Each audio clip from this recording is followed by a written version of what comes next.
Councillors, can I have your attention, please? I welcome you all to this meeting of the Cardinia Shire Council and declare the meeting open.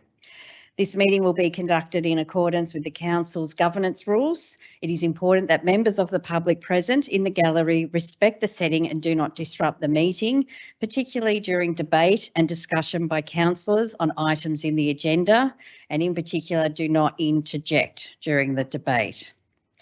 We will commence the meeting with the following reflection. I would ask those gathered to join us now for a few moments of silence as we reflect on our roles in this chamber. Please use this opportunity for reflection, prayer or thought to focus on our shared intention to work respectfully together for the well-being of our whole community.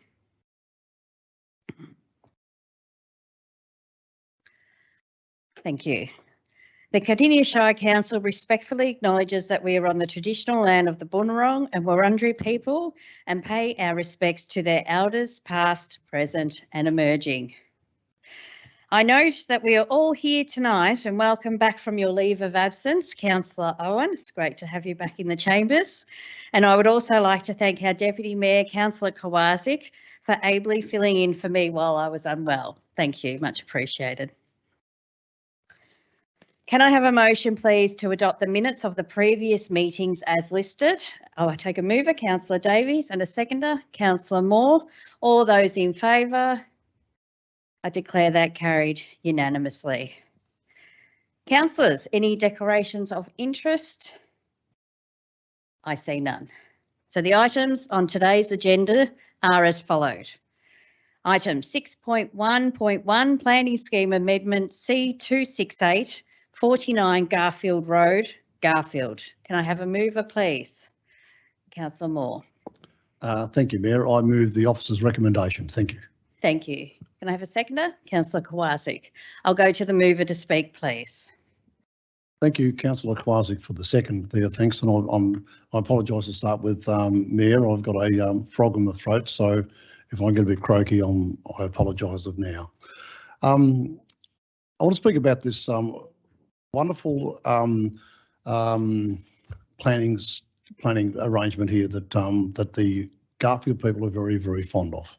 It's been going on for a fair while now, since 2019. It started this zoning arrangement. But the land is already zoned in low density residential, and the only thing this rezoning does is allow for a 2,000 square metre lot instead of 4,000 square metres. So that's what tonight's application is about, because the land will be sewered now.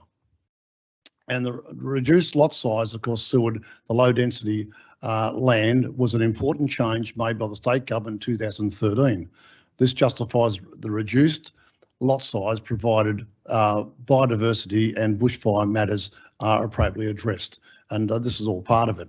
It's 37 lots it ends up being, Mayor. So the subdivision design went through a lengthy planning phase to ensure a high quality subdivision is delivered.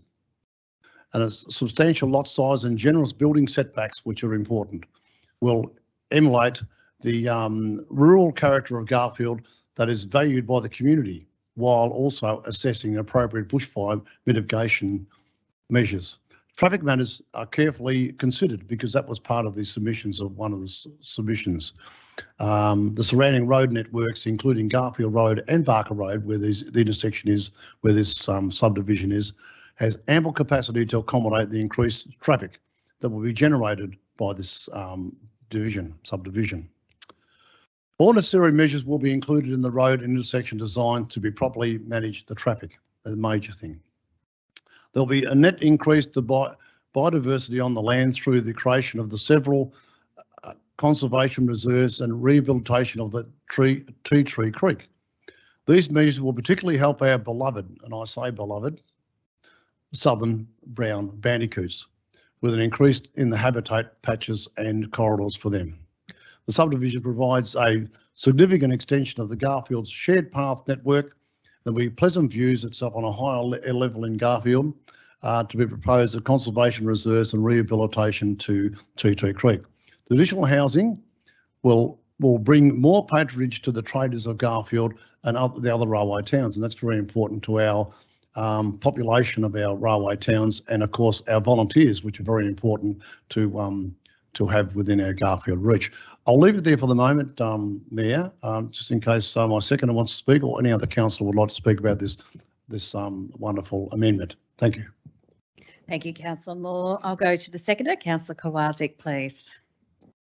Thank you, Mayor. Thank you, Councillor Moore, for moving this one tonight. I am supportive of this, and I think, as Councillor Moore mentioned, it's appropriate that the lot sizes come down from 4,000 to 2,000 because it still protects that feel of Garfield that everyone loves, and Garfield is a beloved suburban town in Cardinia Shire, but also allows for the fact that now, without the septic requirements, the 2,000 square metre lots are more appropriate. So I think this type of planning is what our people in these towns want to see. They want to see low density residential. They know it has to develop, but they want to see it develop in a way that is in keeping with the town's character. And so, of course, we at council have to support that. Thank you, Mayor. Thank you, Councillor Kowalczyk. Any other councillors? I'll go to Councillor Davies. Thank you. Thank you, Mayor. I am also supportive of this planning application, and I would like to point out that an independent planning panel appointed by the Minister for Planning was actually used as part of the review process of this planning application, and the panel found it was supportive of the amendment, but did suggest changes in the permit conditions, and those have been worked through. And also, likewise, the statutory fees and planning panel costs are actually paid by the proponent. So this is a fantastic development in the sense that we're achieving the goals that we have set in terms of the creation of livable spaces and places, having accessible community infrastructure and services, addressing need and planning and maintaining safe, inclusive and connected open spaces, places and routes, and planning for housing diversity to meet community needs. So I'm very excited to see this completed, and would like to really acknowledge Ward Councillor Moore for his efforts overseeing this, and it's a win for Garfield. Thank you. Thank you, Councillor Davies. Any other councillors who would like to speak? I see none, so I'll go back to the mover. Councillor Moore, please. Thank you, Mayor. Thank you, Councillor Kowalczyk and Councillor Davies, for your positive and kind thoughts. In my election biography, they're written in there. There is a term that says responsible development. I support responsible development, and I believe this is a responsible development, and that's why I'm all for these arrangements, because being identified as a low density residential all that time ago, which is in the Garfield strategic plan. I know it's back in 2002 when the strategic plan was last revived, which is a long time ago. It's still that way, so it's just adjusting for the sewerage, which makes the land bring it down to 4,000 to 2,000. That is. The proposal was extensively exhibited using methods exceeding requirements of the Planning and Environment Act. There were 13 submissions, and I welcome the submissions from the local community. Were received, which council resolved to refer to the planning panel on the 20th of February 2023. Submissions included concerns about the traffic, which I've already mentioned, the biodiversity and strategic justification for the zoning, and I think it's all been addressed. Council suggested to the panel several amendment permit conditions in response to the matters raised from these submissions, and I think they were adhered to very well. I want to thank these council staff for their attention to this. The panel resolved that the rezoning is strategically justified, and the panel's recommendation included all council suggested changes to the proposed planning permit. So I'm very happy about this amendment, and I just hope my fellow councillors see it the same way. Thank you, Mayor. Thank you, Councillor Moore. We will now put this to a vote. All those in favour? I declare that carried unanimously. Thank you. Item 6.2.1, 2023-2024 Wellbeing Support Grants. Can I have a mover, please? Councillor Davies. Thank you, Mayor. I move, as per the officer report, that Council approves 61 applications for funding under the 2023 to 24 Wellbeing Support Grant Program to the value of $93,261.84. Thank you. Thank you. Can I please ask for a seconder? Councillor Kowalczyk. Thank you. I'll go to the mover to speak. Thank you. Thank you, Mayor, and thank you, Councillor Kowalczyk, for seconding the motion. The 2023 to 24 Wellbeing Support Grant Round opened on Monday 16th of January and it closed on Friday 31st of March. Council received 70 Wellbeing Support Grants applications totaling $152,000 and 930 totaling slightly over $100,000. Council undertook an extensive assessment process, evaluated applications against eligibility, and it is recommended that Council endorses for 61 of these applications to be approved at a total value of $93,261.84. The Wellbeing Support Grant Program aims to equitably support sustainable community-led initiatives that are addressing identified and unmet community needs.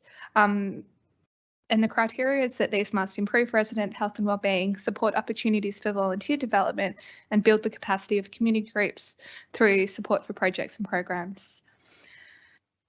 So, noting that the applications haven't been and the outcomes hasn't been communicated to applicants yet, I will sort of treat the detail confidentially, but I would really like to acknowledge the incredible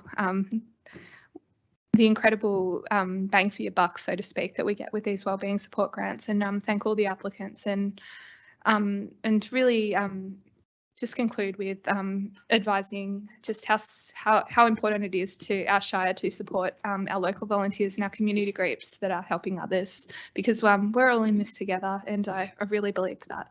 Thank you, Mayor. Thank you, Councillor Davies. I'll go to the seconder, Councillor Kowalczyk, please.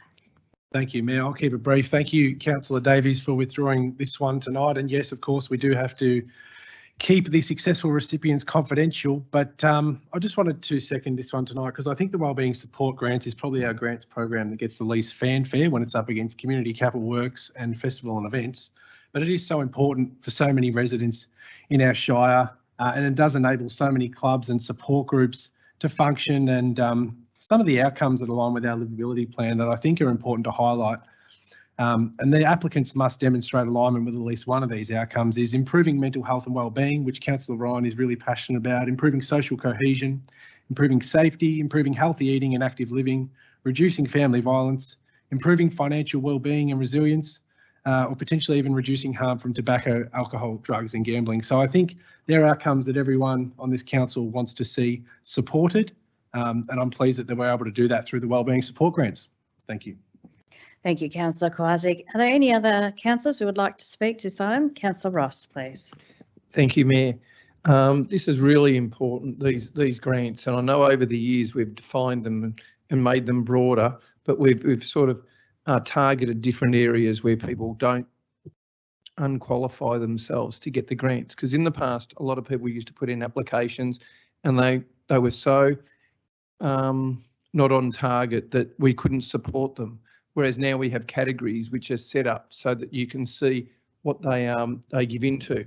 And I must say the amount of volunteer hours that people put into all of these different services and different needs in the community, and it's in line with our livability plan that we try and fulfil these by making sure that they're running in alignment with them to deliver what council has intended to have delivered. And when you have a look at it, when people see when it gets announced, all the different services that they go towards, if we were having to deliver those without volunteers, without all these groups, we would not be able to deliver the amount of services and the amount of needs in our livability plan. And it would be price prohibitive because you'd have to pay people to do it all. So therefore, this is an absolute bargain. And it's wonderful that these people put in their hours, and it's wonderful that we can actually support them. And I always try and reflect, it's not our money, it's their money. We're just giving it back to them because they pay the rates. So we're just custodians of the money. We're handing it back to them and allowing them to use their volunteer hours and their services and their skill sets in the community to deliver livability plan. Thank you, Mayor. Thank you, Councillor Ross. I see Councillor Springfield, please. Thank you, Mayor. Look, I'll just take a quick moment to speak to, the great benefit that we do achieve with as a council with supplying our grant streams. And tonight we have three of our, the three most important sort of community grant streams that we have in front of us. Look, this year, and if you'd note reading through the papers, we've been overprescribed in the budgeted amounts, and there has been several applications that were determined to be ineligible. But I just want to reach out. I just want to make a mention for all the great community groups, and it's never trying to reflect that their purpose is ineligible, or it is a process within assessment of these streams that we now do through a process where it's far removed from councillors' involvement.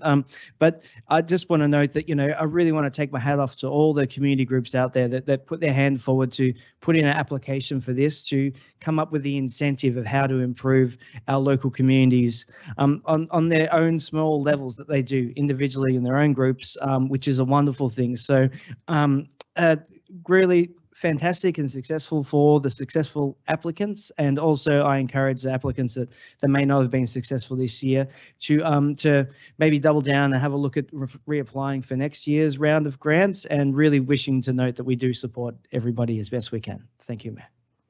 Thank you, Councillor Springfield. Any other councillors who would like to speak to this item? I see none, so I'll go back to the mover, Councillor Davies. Thank you, Mayor, and thank you, councillors, for your wise words tonight. I'll conclude with just referencing back to Cardinia Shire's livability plan vision, that Cardinia Shire is a livable, resilient community where the environment flourishes and residents are healthy, included and connected.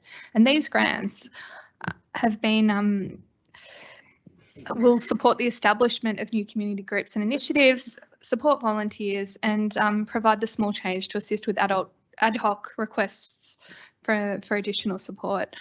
This is awarding grants is, whilst we have to be careful with money, awarding grants that are of high quality, as we read in these reports, is very much an easy decision. And I'd like to congratulate the winners that we'll find out soon. To conclude, I'm seeking to vote in accordance with the council officer recommendations, which is the award of the grants as specified in the report. Thank you. Thank you, Councillor Davies. We will now put this to a vote. All those in favour? I declare that carried unanimously. Thank you. Item 6.2.2, 2023-2024 Community Capital Works Grants. Can I have a mover, please? Councillor Owen. Thank you, Mayor. I move the following. That council formally endorses the following community grants. 9 community capital works grants, category 1, total value of $170,000. 13 community capital works partnership grants, category 2, a total value of $209,469.97. And 4 major equipment grants, category 3, a total value of $20,513.50. Thank you, Councillor Owen. Can I please ask for a seconder? Councillor Springfield, thank you. I'll go to the mover, Councillor Owen, to speak. Thank you, Mayor. Thank you, Seconder. Obviously, similar theme to this one, but this is a great program, the Community Capital Works Grants. There is 3 categories. Category 1, up to $20,000 available per project. All works to be conducted will be coordinated by council with no match funding asked of by the community group and no works undertaken by the group. Projects must fit in with the predetermined priority area. So this is good. Obviously, the groups apply for this grant, but the council officers manage it. And we know that managing projects can be quite stressful for a number of community groups, and we know it's a barrier for some. So to assist with these very important upgrades, council officers will be delivering that in partnership with the group. So things like kinder improvements, halls and other community buildings will see grants awarded too. So it is great to see more kinders this time around. I know over previous years we've seen less kindergartens applying for these sorts of grants, so it's really great to see kindergartens in the mix, so that's great. So we will see 9 community capital works grants to the total of 170,000 awarded. Moving on to category 2, community capital works partnership grant. So this is a bit of a shandy of arrangements, but up to a maximum of 35,000 available per project. The applicant manages the project works. Granted contribution reimburses cost by the community group is based on the rating scale, depending on the overall cost. So that is a bit of a sliding scale, but we will see 13 grants awarded in this category to a total of $209,000. So, for instance, examples are scoreboards, cricket nets, and fencing. So, really great. And the final category, category 3, is up to 20,000 is available for groups for purchase major equipment. All projects are match funded 50% from council and 50% from the group. So, for instance, mowers, blowers, etc. And we will see 4 major equipment grants awarded to a total value of $20,513. So, I thank the community groups who have applied. I know councillors know it's so hard, difficult, and with insurance and process. I know it can be challenging, but thank you to those groups who persisted.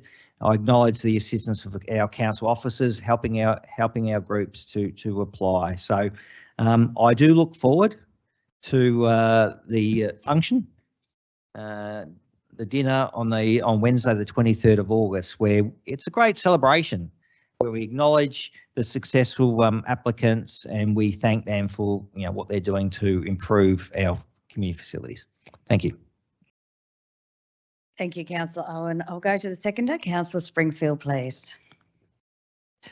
Thank you, Mayor, and thank you, Councillor Owen, for raising this fantastic motion here. Look, again, this is it is a wonderful thing to give out money to our very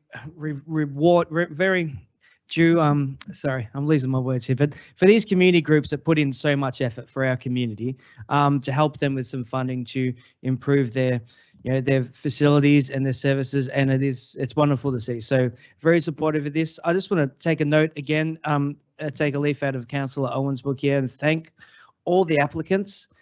There is a number of applicants that may not be successful that have made applications here. And I'll again note, I think this is the most overprescribed I've seen this grant stream before.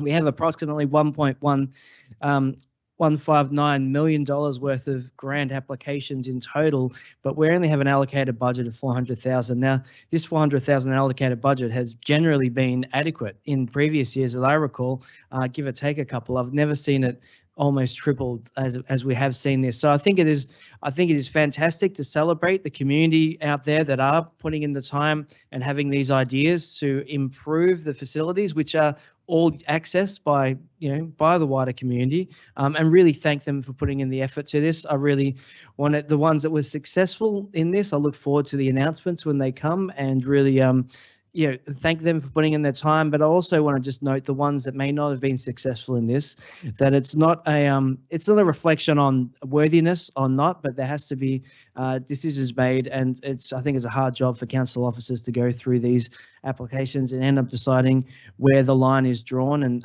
but I just want to thank everyone that does put the effort in to trying to improve the well-being of our entire community. Thank you, Mayor. Thank you, Councillor Springfield. Any other councillors who would like to speak? I see Councillor Ross. Thank you. Thank you, Mayor. I concur with my fellow councillors and support their comments as well. It's really interesting, this space on council. As I said before, that council have got smarter at this, and we've found ways to be more inclusive with the community and fairer. When I first got on council, councillors used to, well, for a long time, councillors were on the committee who helped make the assessments on the whole thing, and we took that away from there.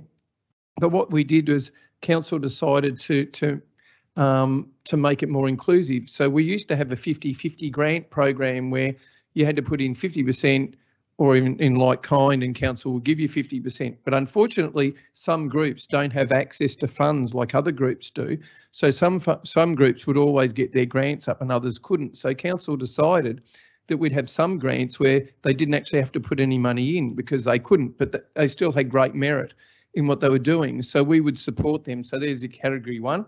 Your category 2 are the ones that are both supported. And when I first started on council, there was no such thing as equipment grant. So if you put in for an equipment grant, it got knocked back automatically because there was no such thing as an equipment grant. So we created the equipment grant. So therefore you could still get what you needed for your reserve or whatever you needed by putting in for an equipment grant. So that gave them access to getting more. If they wanted to do more, they could actually get the equipment to do more as volunteers.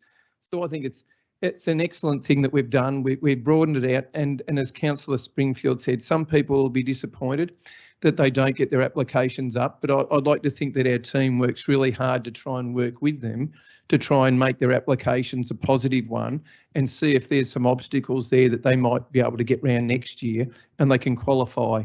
So anyway, it'll be great. These nights are really good when they do come out. A lot of people are really excited. They put in a lot of time and effort to make their grants, their applications possible. And I just think it's wonderful again that council can support these things, because there's many councils that don't support these sort of things and they don't budget for these sort of things as well, but we do. So I just think it's a wonderful way of and often too, we used to talk about if there was say $400,000 put in, you get $800,000 worth of value at the back end that council didn't put in, but the people were willing to put in through their groups to make the things outside of general maintenance and the normal capital works improvement projects that we have on these sites. We naturally have a program for that, but also this is the extra things that those volunteers see that they need. Anyway, I've spoken for my 3 minutes. Thank you, Mayor. Thank you, Councillor Ross. Are there any other councillors who would like to speak to this item? I see none, so I'll go back to the mover. Councillor Owen, please. Thank you, councillors, for your comments. No further for me. I move so. Thank you. We'll now put this to a vote. All those in favour? I declare that carried unanimously. Thank you. Item 6.2.3, 2023-2024 Festival and Events Grant Program. Can I have a mover, please? Councillor Davies. Sorry, can you just use your mic, please? My apologies. Thank you, Mayor. I wish, sorry, bear with me. I recommend, as per the council report, that council approves 51 applications under the Festival and Events Grant Program to the value of $239,837.20. Thank you. Thank you. Can I please call for a seconder? Councillor Ross, thank you. I'll go to the mover to speak. Thank you, Mayor. Thank you, Councillor Kwasik, for seconding the motion. Oh. My apologies, Councillor Ross and Councillor Kwasik. Thank you both. So the Festival and Event Grant Program seeks to support the livability plan outcomes through a range of financial grants for community initiatives. All grant applications have been reviewed by a council officer assessment panel, and each assessed against program guidelines outlining what can be funded and what is not eligible. Funding amounts were determined based off these guidelines, which groups had been previously funded by council or not, and whether or not these events are becoming sustainable in time. And by that we mean council may fund it for a few years, but the revenue and the donations may actually reduce the need for the council contribution over time. Council officers have recommended supporting 51 applications and declining 4 applications due to ineligibility or referring another application to the community wellbeing grants as it was more suitable. There are a diverse mix of events that bring the community together and improve health and wellbeing outcomes in this list. And I will just briefly conclude in saying that this grant program aligns and adds a lot of value to our Cardinia Shire's livability plan and supports community reconnection as we still are in a post-COVID environment, and we know that the community is still rebuilding.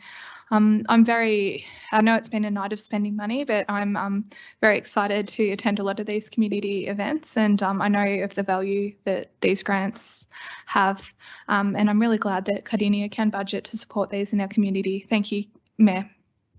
Thank you, Councillor Davies. I'll go to the seconder. Councillor Ross, please. Thank you, Mayor, and thank you, Councillor Davies, for withdrawing this item.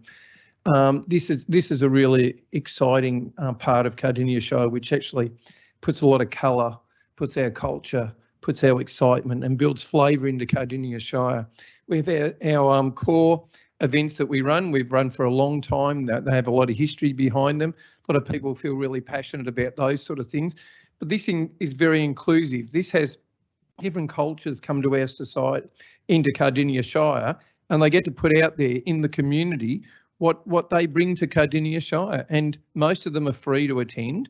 Most of them give you a whole lot of things when you go there that you didn't even expect to get. There's all volunteers everywhere.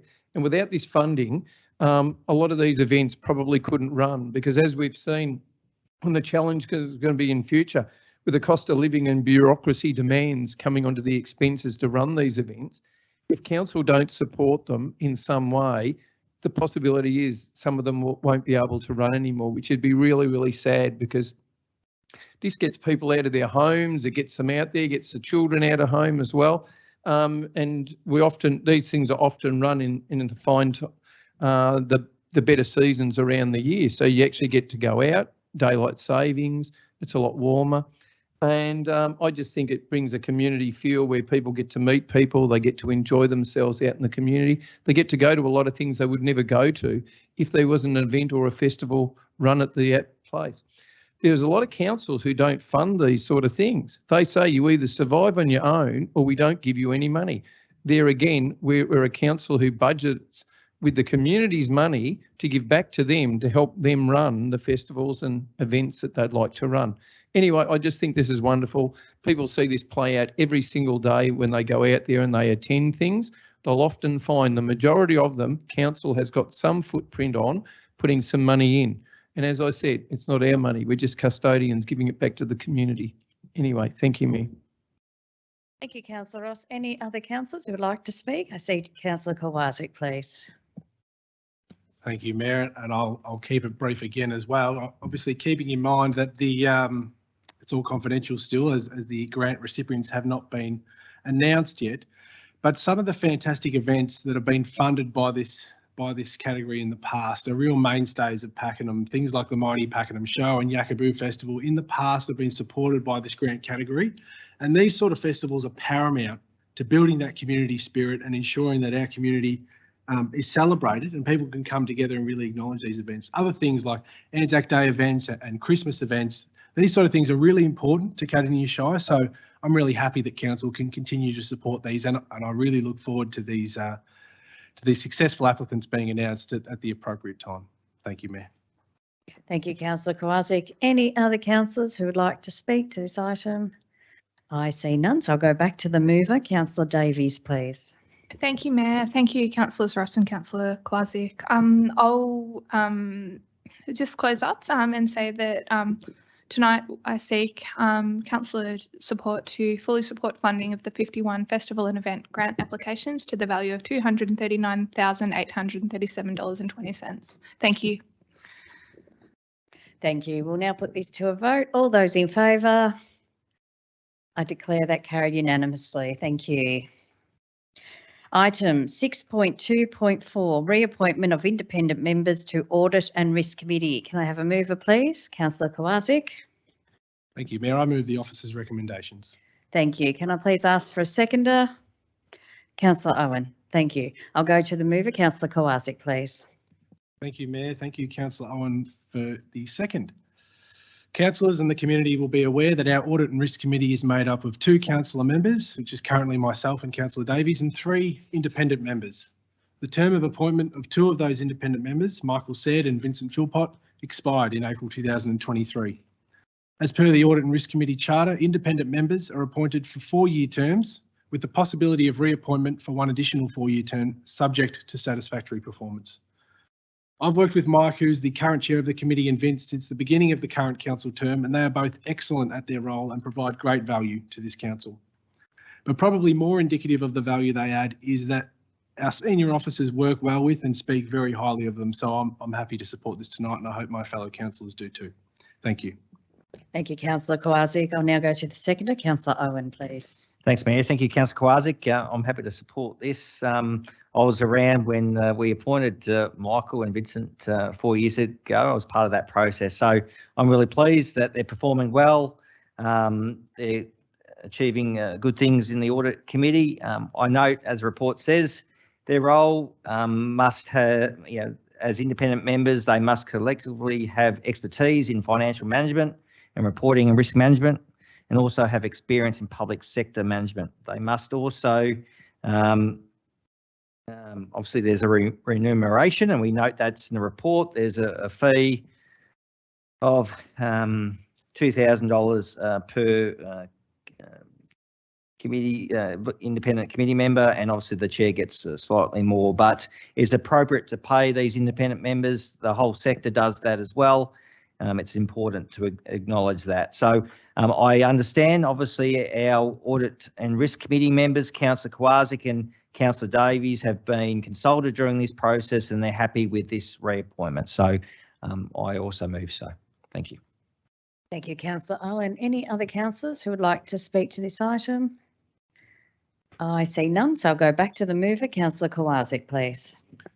Thank you, Mayor. Thank you, Councillor Owen, for your comments. It's a pretty easy piece of business for us tonight.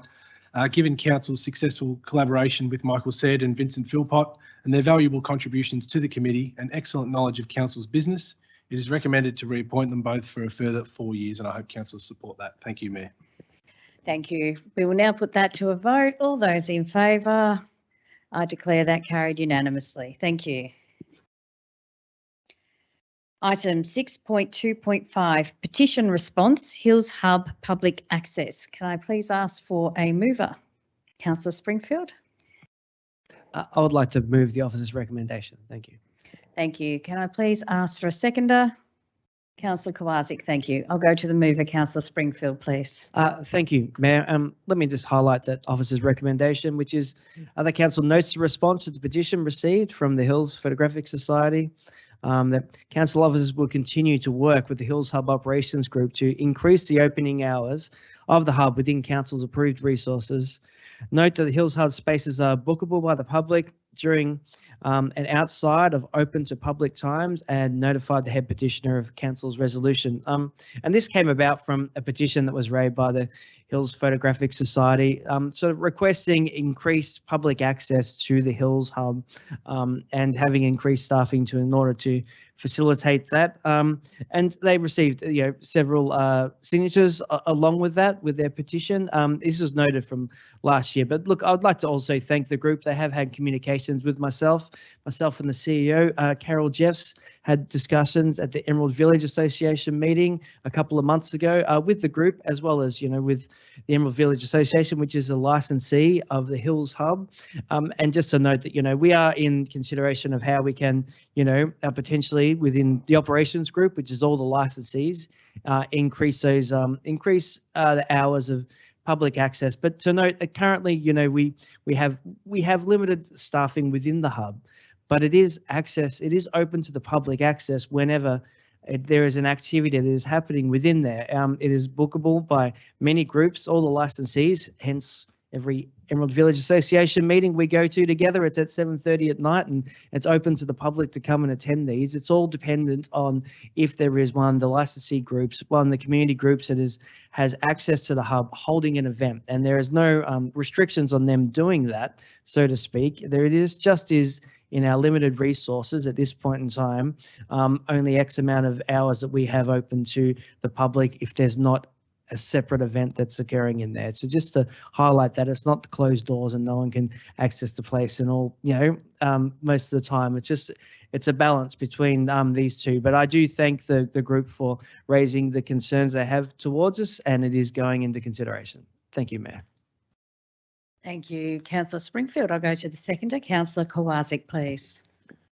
Thank you, Mayor. I'm happy to support this tonight. I'm happy to support the work of Ward Councillor Springfield in liaising with these group. I think that's appropriate. And I think, believe it or not, this is evidence of the system working. I mean, what we have here is a petition presented by a community group, and that's obviously well within their rights, and that's what they're supposed to do, and we're supposed to receive that and then obviously respond to that. So I see no problem with this petition response being tabled in the council meeting tonight. And I think the issue of what it's trying to address of public access to public buildings, I think is a reasonable one. So I'll be supporting this tonight. Thank you. Thank you, Councillor Kowarczyk. Any other councillors who would like to speak to this item? I see none, so I'll go back to the mover, Councillor Springfield, please. Thank you, Mayor. Look, just in closing, just to say, look, I'd like to thank the Hills Photographic Society for the utilisation of the hub and for the activities they conduct within that. I'd also like to thank all the user groups that are there that are quite active in using the hub. In all times of day and night, it is very it is quite utilised. I think the report that myself and the CEO Carol was given was about 70%, 75% of its booking space is on average each week utilised at this point in time. So it's good to see the activation of the Hills Hub, and I encourage community working together with council to further that activation as best as possible. So I think that, and that's it in conclusion. So thank you, Mayor. Thank you, Councillor Springfield. We will now put this to a vote. All those in favour? I declare that item carried unanimously. So if you can just please give us one moment.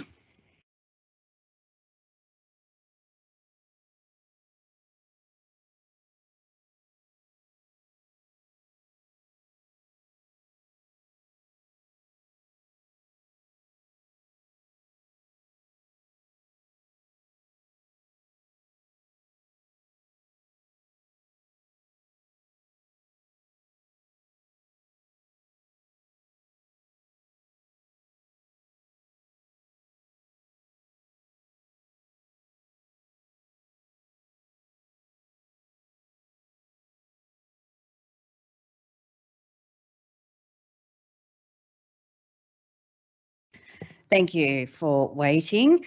We noticed that in the online, there was an item in there that wasn't on our agenda. So we're not sure where it popped up from. So we just wanted to check whether it was time sensitive. And as it is not, we can just put it onto next week's agenda item. Problem is, oh, here we go. My computer wasn't opening up. It was a road discontinuance and sale abutting 40 Jefferson Road, Garfield. Yeah, so we will defer that till the next general meeting, just in case other people, I'm not sure if it's on your agenda there, so it wasn't on ours. It just sort of, there. It's all right. Yep, perfect, thank you. All right, so we're moving on to item 6.3.1, open space strategy. Councillor Kwasi, you have a motion that differs to the officer's recommendation. I'll ask you to move that, please. Thank you. Thank you, Mayor. I do. I move the following. That council notes the program of community engagement undertaken, feedback received and subsequent changes made to the Cardinia Shire draft open space strategy. That the policy be adopted as listed with the following amendment. That Eastern Reserve be listed at a minimum of district level. And finally, that council provides the final Cardinia Shire open space strategy to the community on its website, and thanks the community for its feedback. Thank you, Councillor Kwasi. Can I please ask for a seconder? Councillor Ross, thank you. I'll go to the mover to speak, please. Thank you, Mayor. Thank you, Councillor Ross, for your second. Cardinia Shire's open space strategy provides a framework for council to plan, deliver and maintain open space, where we want to continue to create a network of enticing, well-connected and sustainable reserves that meet the current and future needs of our community. And I use the word continue because we've already been doing that work. Our officers work hard to ensure our open space is looked after and well planned. Councillors too, we're always advocating for these types of reserves listed in the report to be better protected and better resourced. The change here is the Victorian Government has outlined that all councils must now develop an open space strategy to act as that guiding document. This is part of our council plan, and so I'm pleased that it's being presented and hopefully adopted here tonight. We're always advocating to other levels of government to plan for the future and to consider future local need when implementing new plans, projects and policies. Well, we have that opportunity presented to us tonight. We need to ensure that local need is considered in any new policy. Of course, it has to be suitable, and the item I've included brings a small but necessary change to Appendix 2, the open space classification of Eastern Reserve. My intention in bringing this before councillors tonight is to allow for a future council to consider if this area is suitable for potential upgrades. This doesn't lock us into anything, nor commit the current or future councils to act. The definition of a district level open space reserve states that it may also function as a neighbourhood level reserve. Realising this reserve at a minimum of district level complies with the definitions that are prescribed in the report in a number of ways. In terms of size, it vastly exceeds the requirements. It also contains barbecue facilities, shaded eating areas, bins, car parking, and the ability to support local events, all of which are listed as district level. This area is experiencing high levels of growth, and once Pakenham East comes online, there will be an additional 20 to 30,000 residents in the area. Given our current financial situation, which I'm acutely aware of, I certainly wouldn't be advocating for any additional unplanned infrastructure in this reserve for the remainder of this term. That's not the intention of this tonight. I'm simply recommending this change so that the future needs of our residents are considered, which is the duty of a councillor. Thank you, Mayor. Thank you, Councillor Kowaczyk. I'll go to the seconder, Councillor Ross, please. I reserve my right to speak. Thank you, Mayor. Thank you, Councillor Ross. Any other councillors who would like to speak? I see Councillor Ryan, please. Thank you, through you, Mayor. Thank you, Councillor Kowaczyk. This is a great strategy, and I just wanted to go through a little bit of what's involved so that the community gets a bigger picture. The strategy is access to quality public open space, and the nature environment strongly influences health and social outcomes, including social connection and cohesion, mental well-being, perception of safety, and physical well-being. Outdoor meeting spaces offer the opportunity to engage among members of the community, which increases being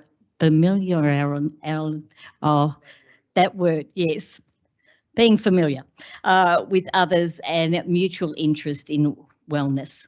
These spaces can support the formation and strengthening of support networks. Physical exercise increase the serotonin levels and a feel-good hormone. This helps to reduce stress and contributes to mental health well-being. Thoroughly designed well-being signage and sensory gardens in open space can encourage visitors to connect with nature and to increase mindfulness and improve, again, mental health. Engaging with nature in open space enables the community to connect with the natural environment to enhance well-being and foster a sense of place, custodianship, and connection with natural history, participating in community volunteer groups, open spaces, and further enhancement benefits. It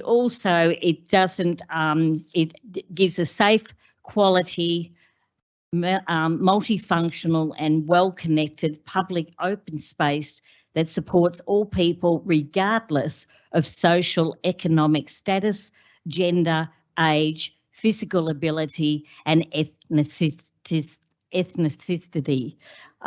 is crucial for our healthy community. So that just gives the community a little bit of a bigger picture of things that council makes decisions on and what is expected to be made out there for our community. Thank you, Mayor. Thank you, Councillor Ryan. Any other councillors who would like to speak to this item? Councillor Cameron, thank you. Thank you, Mayor. The vision outline for open spaces and places is open space in Cardinia Shire is strategically planned, developed and maintained to create a sense of place, encourage participation, protect the natural environment and promote health and well-being. The livability plan specifies that we will achieve this strategy by planning and maintaining open spaces to be places of safety, accessibility, appealing and connected. Eastone Park will not be out of place on this list, and there is no downside to supporting this proposal tonight. Some of the other passive reserves listed at the district level include Beaconsfield Park, Hicks Reserve in Officer, Salisbury Gully Reserve, Gembrook Leisure Park, Dick Jones Park, Langling, Cochrane Park in Cooyrup and many, many others. There's no obligation to improve the current amenities that exist there, but what it does, it allows officers and council to consider if in the future it needs some additional infrastructure to keep it up with the growth of the area and to use the reserve appropriately. Thank you. Thank you, Councillor Cameron. I will go to Councillor Moore, please. Thank you, Mayor, and thank you, councillors, for highlighting what this strategy brings to us as a community. What I want to do is vote against the amendment of Councillor Kowalczyk and not having personal. This is about the policy itself, against the amendment because of I have concerns about the risks of setting a precedent to elevating Eastone Park up to a district level. There are other parks I think that are around that could be involved in this district level, and I get concerned about what that would portray to our community. And I respect Councillor Kowalczyk for his representing his community, his local community in particular, where this park is. And I know in Bunyip area there's a park area that it would sit in that as well for one whole area. So I just like to keep it short to say that I'd like to foreshadow a motion to move back to the original strategy if this proposed motion fails. Thank you, Mayor. Thank you, Councillor Moore. I will now go to Councillor Davies. Thank you. Thank you, Mayor. Thank you, councillors. I would like to just say that I will. I believe I'm thinking along the same lines as Councillor Moore, and do intend to vote against Councillor Kowalczyk's alternate motion, and support Councillor Moore as he's identified that he will be seeking to endorse this strategy as per the officer recommendations, which were that a multitude of reserves are categorised as stipulated in the report and the documents, and including Eastern Reserve and Cook Springs Reserve as neighbourhood level reserves. Noting Cook Springs Reserve is larger than generally a neighbourhood park is. It has a large water body, which is not usable open space. Hence, I do agree with the categorisation as either a nature space or a neighbourhood reserve as per the officer recommendations. A neighbourhood park has an expected duration of 1 to 2 hours, and the visitor catchment is catering for local residents and their wider neighbourhood. So the intention is that people visiting these reserves are generally within walking distance of their own home or of a family they're visiting. And no, neighbourhood reserves won't generally be supplied with toilet facilities. The expectation is that people would use their toilet before and after visiting a park. The length of time spent at Eastern Reserve and its visitor catchment is consistent with the 1 to 2 hours stipulated as per the results of the July 2022 community survey. Neighbourhood parks and reserves attract activities like off-leash dog areas, passive recreation, contemplation, relaxation, and informal play. And both these reserves fit very well and comfortably within the definitions of neighbourhood reserves in the strategy. And further, nearby as part of the Pakenham East development, there is going to be an additional district level open space of 10 hectares, which will support the Cardinia Lakes estate as well as the new residences. And there are other district level reserves across Cardinia at present also, reserves that fit the criteria set for a district level reserve. When a strategy like this open space strategy is developed, it's not a wish list, it is an evidence-based detailed list, and it's making recommendations by experts based on facts. And its recommendations already consider the future needs. So it's not accurate. It's not an example of being accurately informed for councillors to suggest that changes are required to cater to the future needs. I'm very concerned that the alternate motion is not equitable decision making.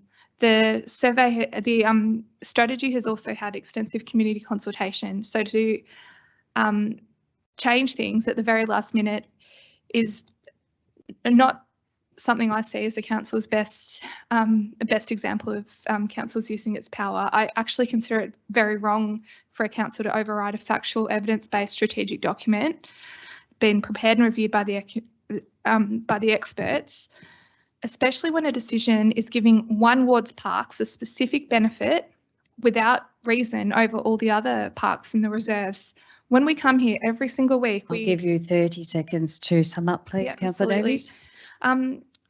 In an ideal world, all reserves would be categorised and funded at a higher level, but it is essential we use our powers wisely, and I won't be supporting the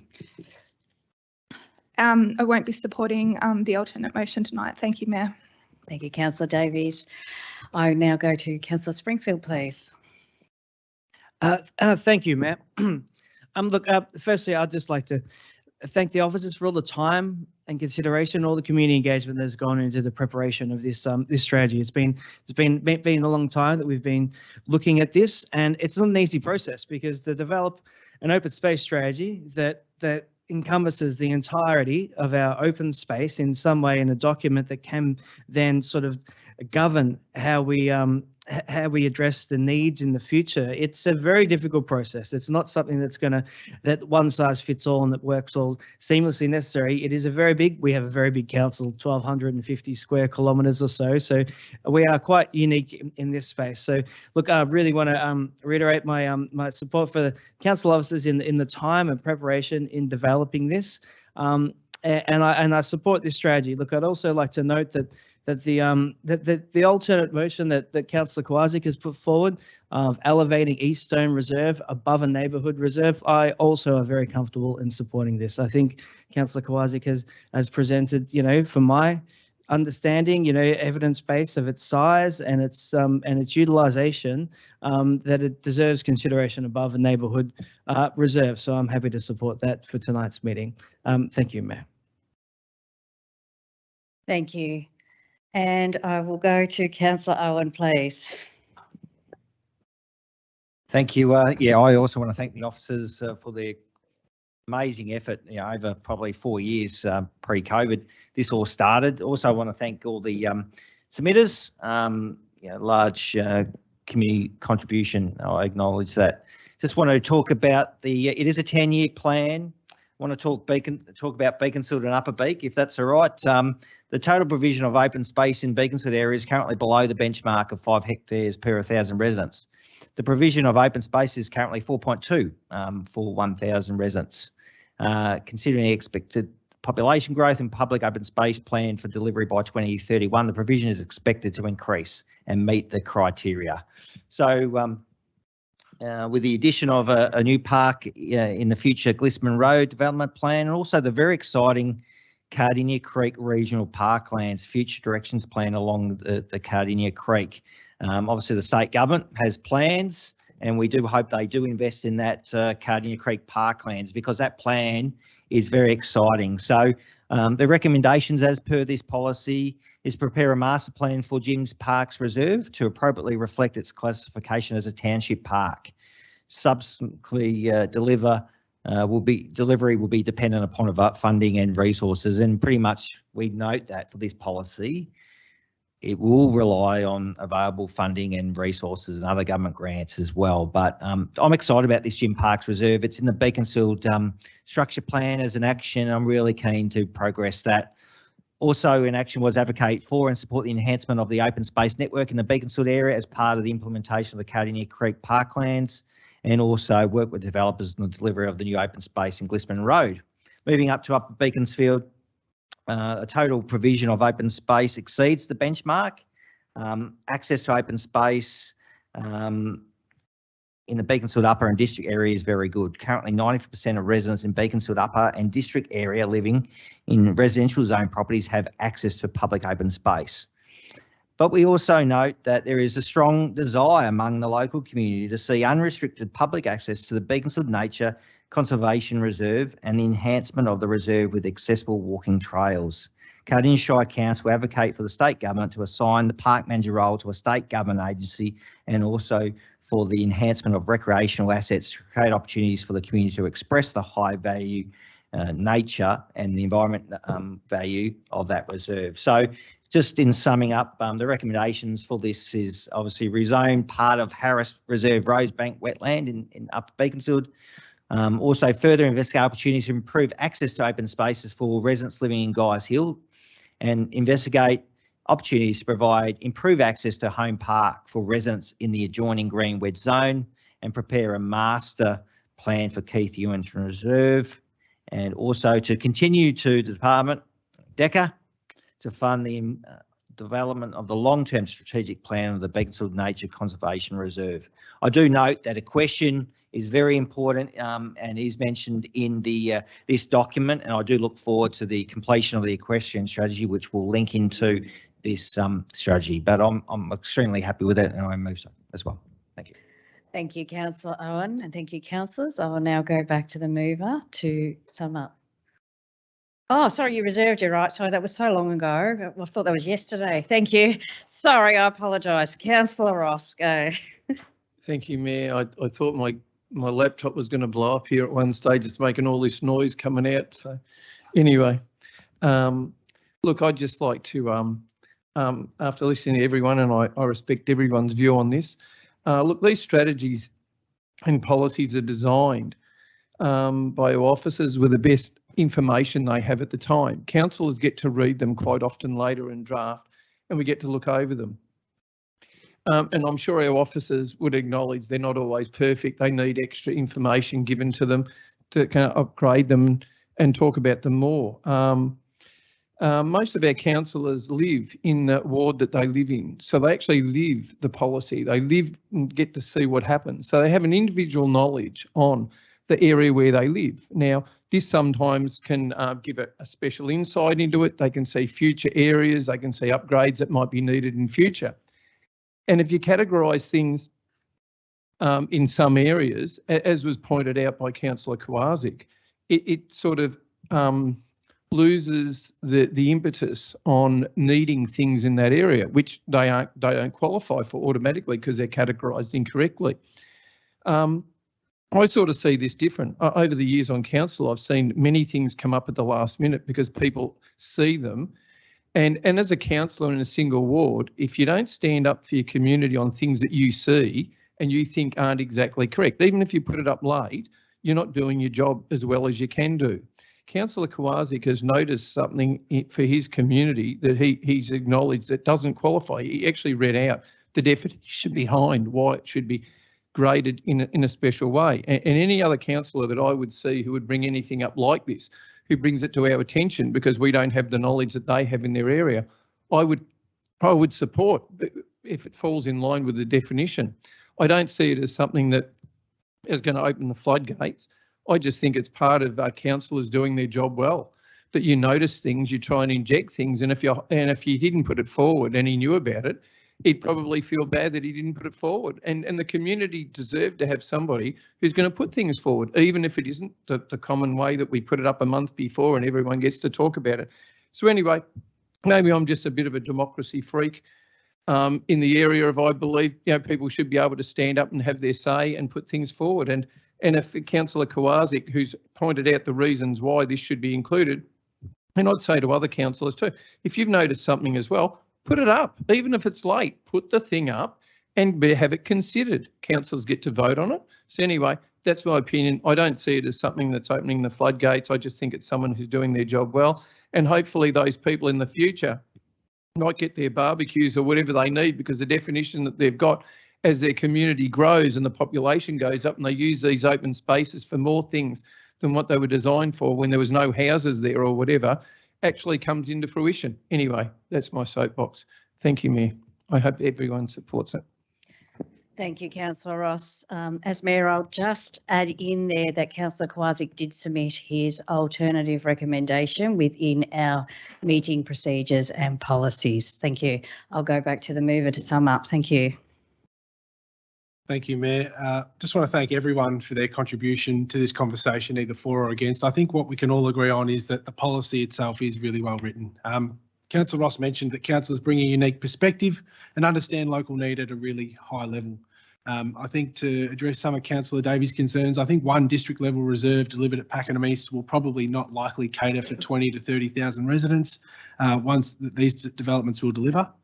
I thank also Councillor Moore for his concerns, but I think they are genuinely allayed by the definition that says the district level open space may function as neighbourhood level open space. So I think right there in its definition, by upgrading this, it doesn't force council's hand in any which way. So I'd just like to really reassure my fellow councillors who are perhaps on the fence with this that there are no resource implications by listing this area at a high level. It simply means that it is included as part of the many reserves our officers look at for potential upgrades, and this is not about ward favouritism in any which way.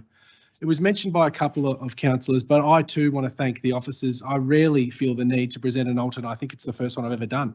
As the policies we get up put up before us are generally of excellent quality, and so is this. But I have illustrated why this amendment to the classification of East Dome Reserve needs to occur, and I hope my fellow councillors support it tonight. Thank you, Mayor. Thank you, Councillor Kowaczyk and councillors. Before we put this to a vote, I'm just going to go to our CEO. Thank you. Thank you, Mayor. It does seem that this evening there are gremlins in our online agenda, and as a result, I need to let you know before you vote that the public has not had access to the final strategy that you have debated and are about to vote on.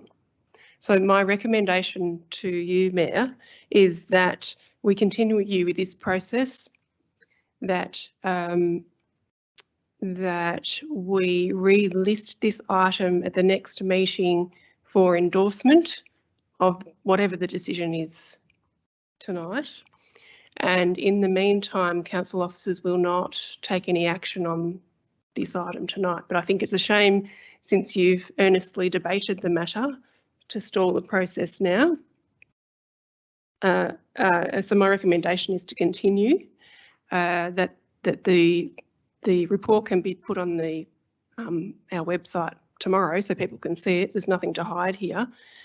And it's been a thorough process with good engagement for our community. It's just this last little piece of the process which has not featured on our council website. There's something strange going on with the agenda. There's 3 copies of the active Cardinia strategy, but not this one. And very strange, deep apologies, and also apologies that we only discovered this during your debate. So it's quite awkward, I agree. So my recommendation is to continue with the process here tonight, whatever that ends up being, and we will relist it next meeting. That gives members of the public an opportunity to read it, to ask questions if they wish to in regard to it, and it also gives increased transparency to your decision. So it is awkward, it's not ideal, and my apologies. I think that's the best way forward. Thank you, CEO, and thank you to those who picked that up.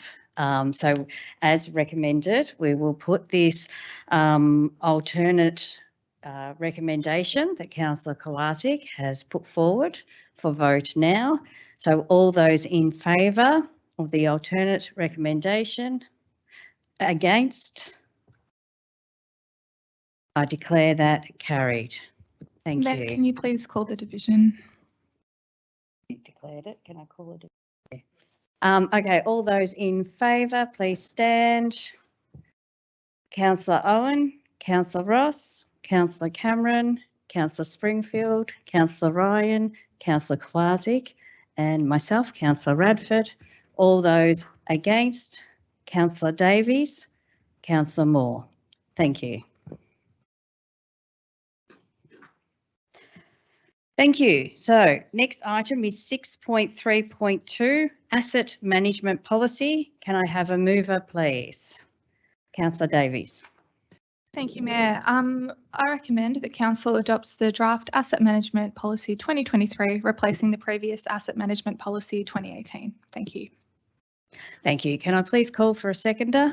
Councillor Ross. I'll go to the mover to speak, please. Thank you, Mayor. Thank you, Councillor Ross, for seconding.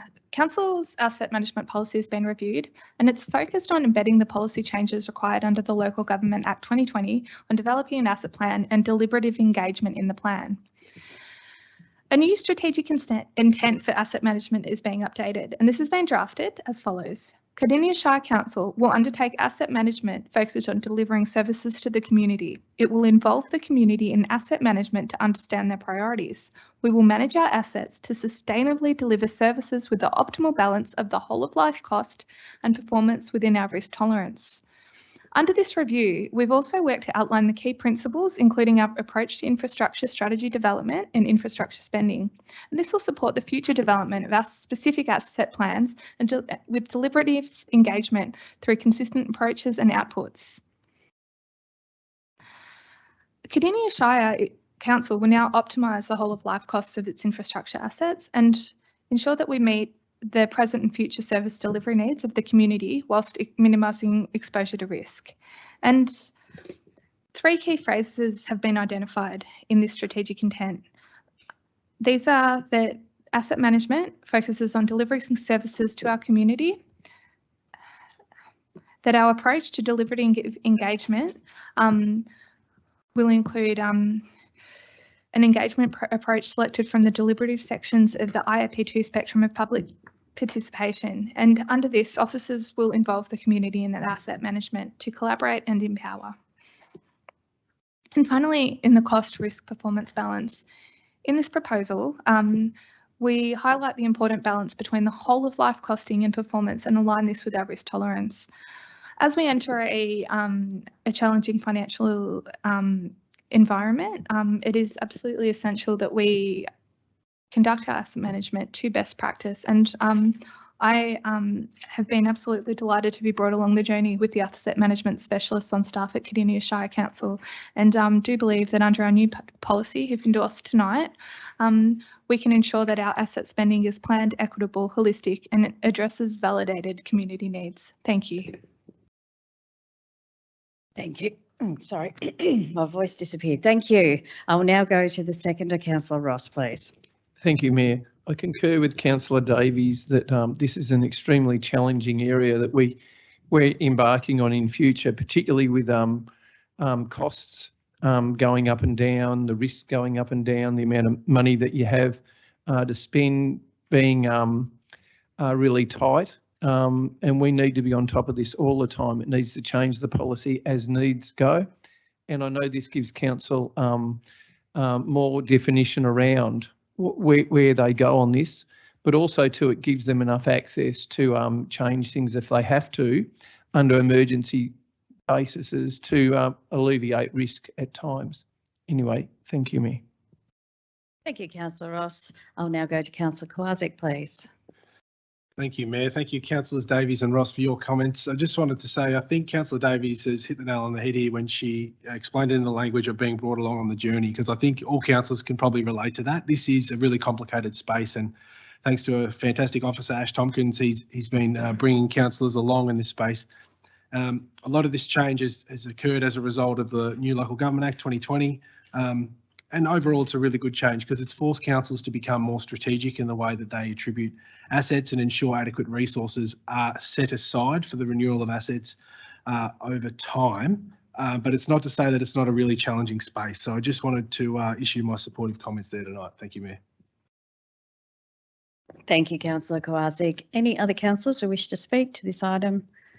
I see none, so I'll go back to the mover. Councillor Davies, please. Thank you, Mayor. Thank you, councillors, for your wise words. The revised asset management policy supports improvements across council and how we make our decisions about our assets. Its adoption is going to help. It's going to help with the development of our next deliberately engaged asset plan in line with the Local Government Act 2020 requirements. I'd like to reiterate the thanks to Mr. Ash Tompkins. He's an absolute expert in his field, and we're very lucky to have him at Cardinia. So thank you to Ash, thank you to his team and his managers and colleagues. I really think Cardinia Shire is in wonderful hands with these industry experts. And yeah, I do have an engineering background, so I'd like to think I know a little bit about it, but they've done an incredible job. So I will leave it there and seek council's endorsement. Thank you. Thank you, Councillor Davies. All those in favour? I declare that carried unanimously. Thank you. Item 6.3.3, Active Cardinia Strategy. Can I please ask for a mover? Councillor Davies. Thank you, Mayor. I recommend that Council endorses the Active Cardinia Strategy and endorses the key recommendations planned for years 1 to 3 of the strategy. Thank you. Thank you. Can I please ask for a seconder? Councillor Kowalczyk, thank you. I'll go to the mover first to speak. Thank you. Thank you, Mayor. Thank you, Councillor Kowalczyk. The Active Cardinia Strategy has been developed using an evidence-based approach to planning for future sport and active recreation needs in Cardinia Shire, and this is a 10-year strategy. It is guided by analysis of relevant participation and population data, and it's based on consultation and engagement with the community, with sporting clubs, organisations and stakeholders. The vision is for the Cardinia community to be empowered, to participate, to be active, to be engaged and connected, to be resilient, strong. By endorsing the strategy, it'll add greater strength to Council seeking funding submissions and advocacy efforts. The key recommendations for years 1 to 3 have been developed for endorsement alongside our strategy tonight. And the officers have recommended that Council endorses both the Active Cardinia strategy and the key recommendations plan, of which I am in support of.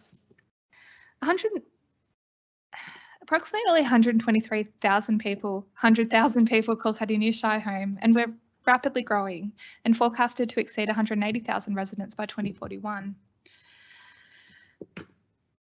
Detailed consultation with the community has been undertaken, and a rating scale via the Creating Cardinia website established the following recommendations: continuing the Women and Girls Sport Participation Network, developing criteria to determine the need for reserved master plans, or if completing one annually is suitable, developing a new club process, a new sporting infrastructure where appropriate, engaging with the community through all active recreation infrastructure and master plans, implementing a quality assistance program, and developing a fair access policy.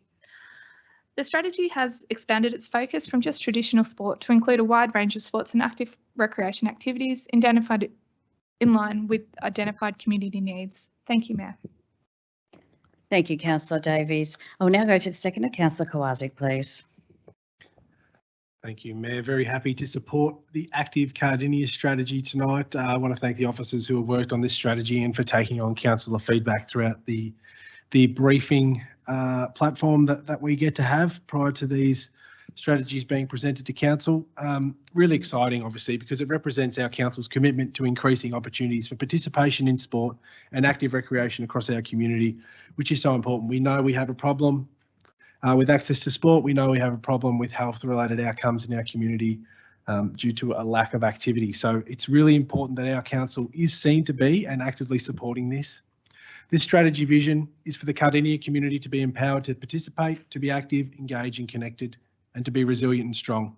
This strategy is focused on the sport and active recreation strategies in Cardinia, and I think that really sums it up in a nutshell. In any way this council can be supportive of getting more people moving and socially connected through sport, I think is a really good thing. So happy to support it. Thank you, Mayor Radford.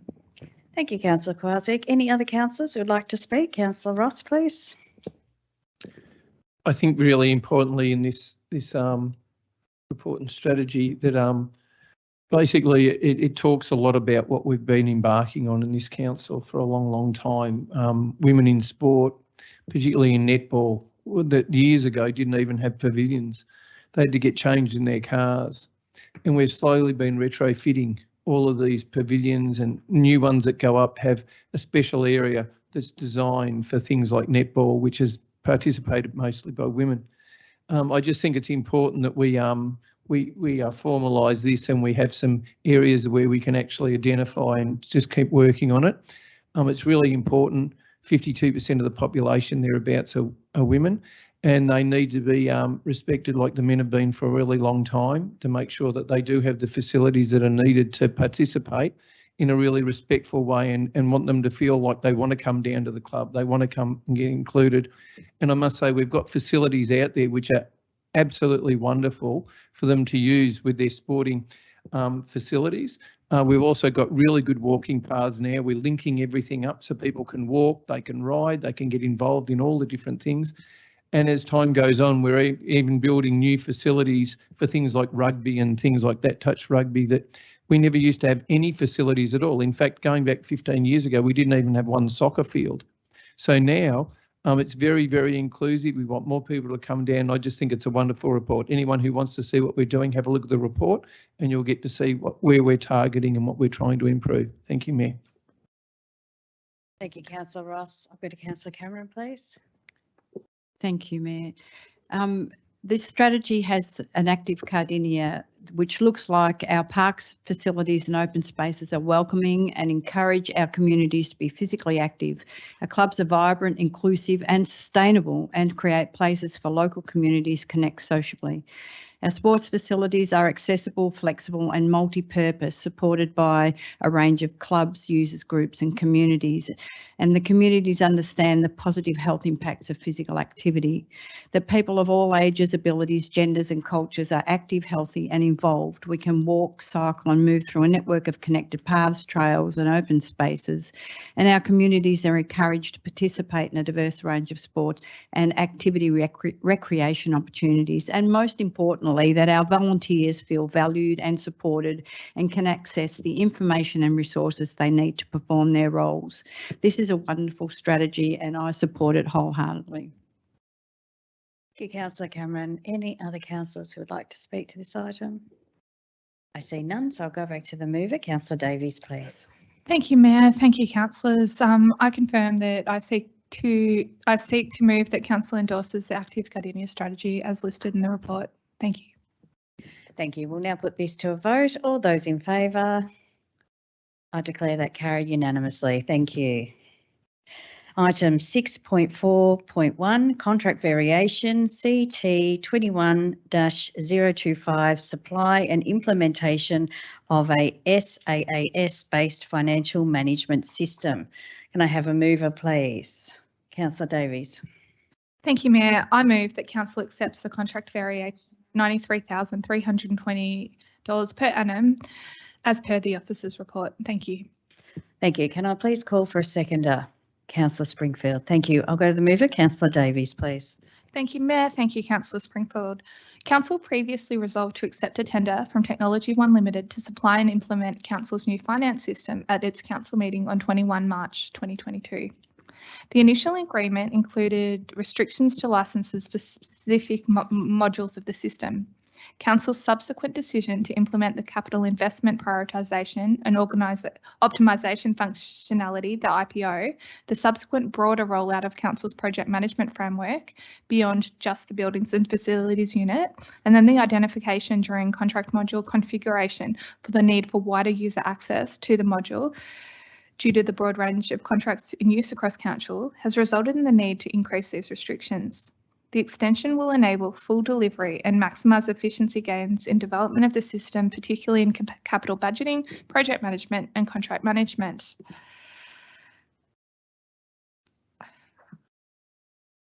I acknowledge that it is not ideal to have allocated additions into a contract before it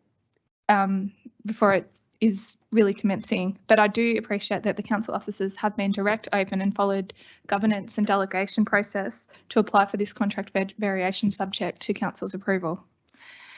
The increase in annual licence fees of $93,320 is going to be accommodated by operational budget constraints. And for this reason, I believe it is a wise decision to enable the opportunity to realise the capital investment and procurement contract management improvements, efficiencies and compliance for council staff that council endorses the variation as outlined in the report. Thank you, Mayor. Thank you, Councillor Davies. I'll go to the seconder. Councillor Springfield, please.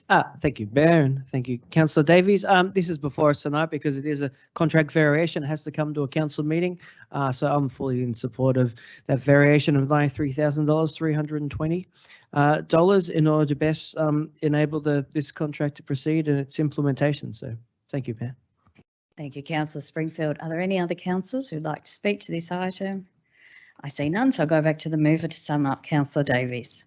Thank you, Mayor. Council, I seek your endorsement of the contract variation as listed in the report. Thank you. Thank you. We'll now put this to a vote. All those in favour? I declare that carried unanimously. Thank you. Item 6.5.1, Quarterly Resolutions Report, April to June 2023. Can I please ask for a mover? Councillor Owen.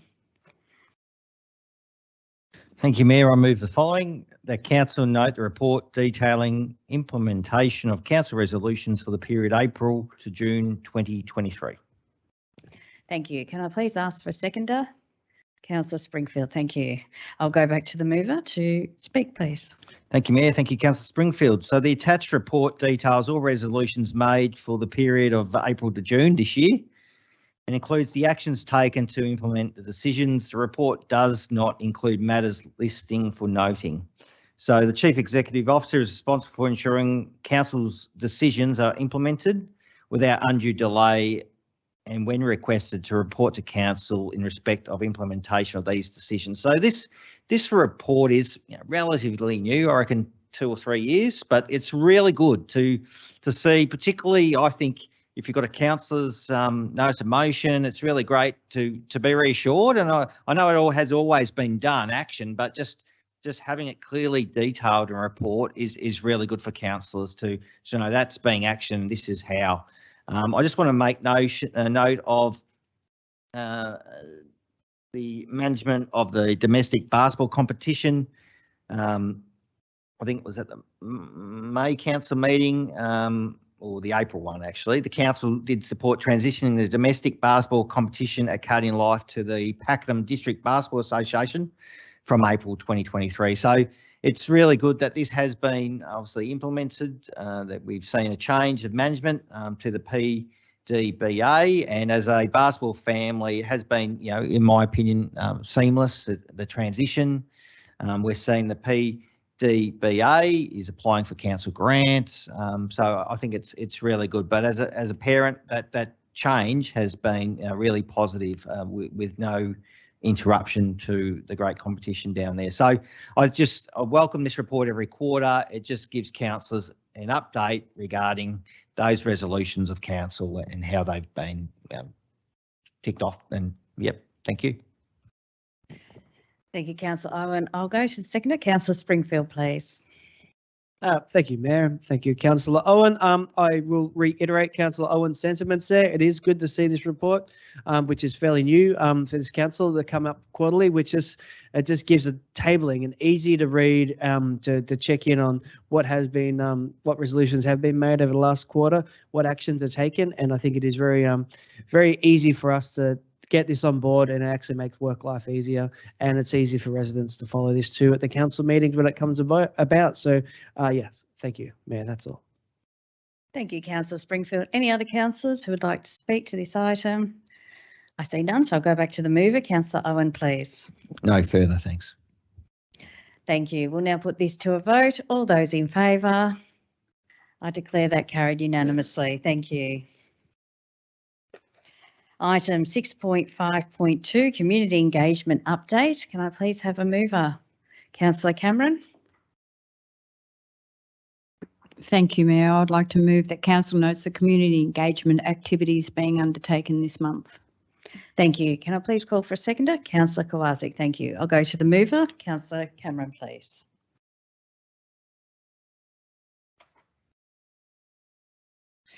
Thank you, Mayor. Thank you, Councillor Kowalczyk. Community engagement is a process whereby council uses a variety of methods to proactively seek out information and feedback from the community, which includes their values, concerns, ideas and aspirations. Where possible and when required by legislation, council will include the community in the development and delivery of identified initiatives and projects. This practice establishes an ongoing partnership, ensuring that the community members continue to shape council's decision-making and implementation of process. Thank you.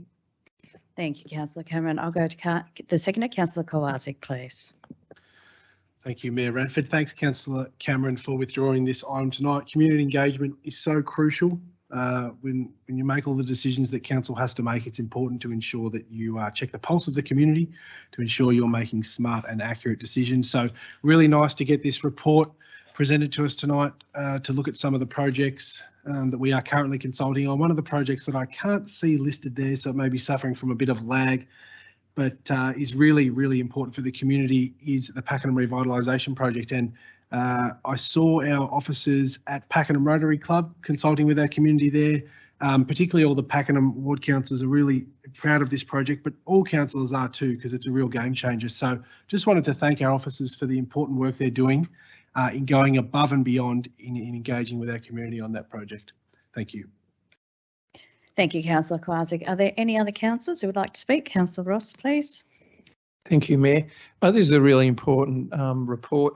Even though it may seem small, community engagement is so important in today's applications for getting grants. I mean, if you go to the state government and you request a grant, part of that is that you've done the community engagement around this space. And if you haven't done enough, often you might get knocked back on your application. So you actually do out of yourself on millions of dollars if you don't do it properly. And this is something that we do really well. And it shows the community what we've gone to, we've taken out to the community, where it was, what they basically put forward. So it lets them know, but also too, it lets them know what we're putting in and it makes public the lengths that we've gone to with our engagement with the community. And I'll just emphasise that again. I know part of the state government here, they ramped it up in a whole another level. If you want to get even things like variations on rate increases, you must take it to the community first, and you must get some sort of support to do it. And it must be based upon not just I want more, it's based upon a whole lot of parameters around what you want, and they agree with it and they're happy to pay more. So this is really important. I think this is something that we've all had to grow and learn in, and to get better and more strategic about the way that we do it. Anyway, thank you for this report. Thank you, Mayor. Thank you, Councillor Ross. I will now go to Councillor Owen, please. Thank you, Mayor. What I really love about these are the playground renewals, and we've got a number of them coming up from the 31st of July to the 20th of August is the initial community consultation. So we've got Puffingbearley Park Playground, obviously that's in Emerald, the WB Ronald Reserve in Pakenham.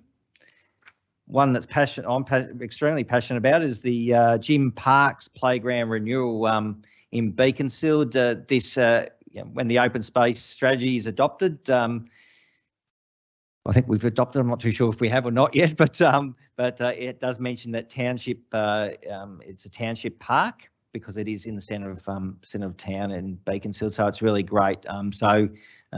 Also Village Green Playground and the Waterford Rise Playground renewal. So these are really important, especially engaging with our young people.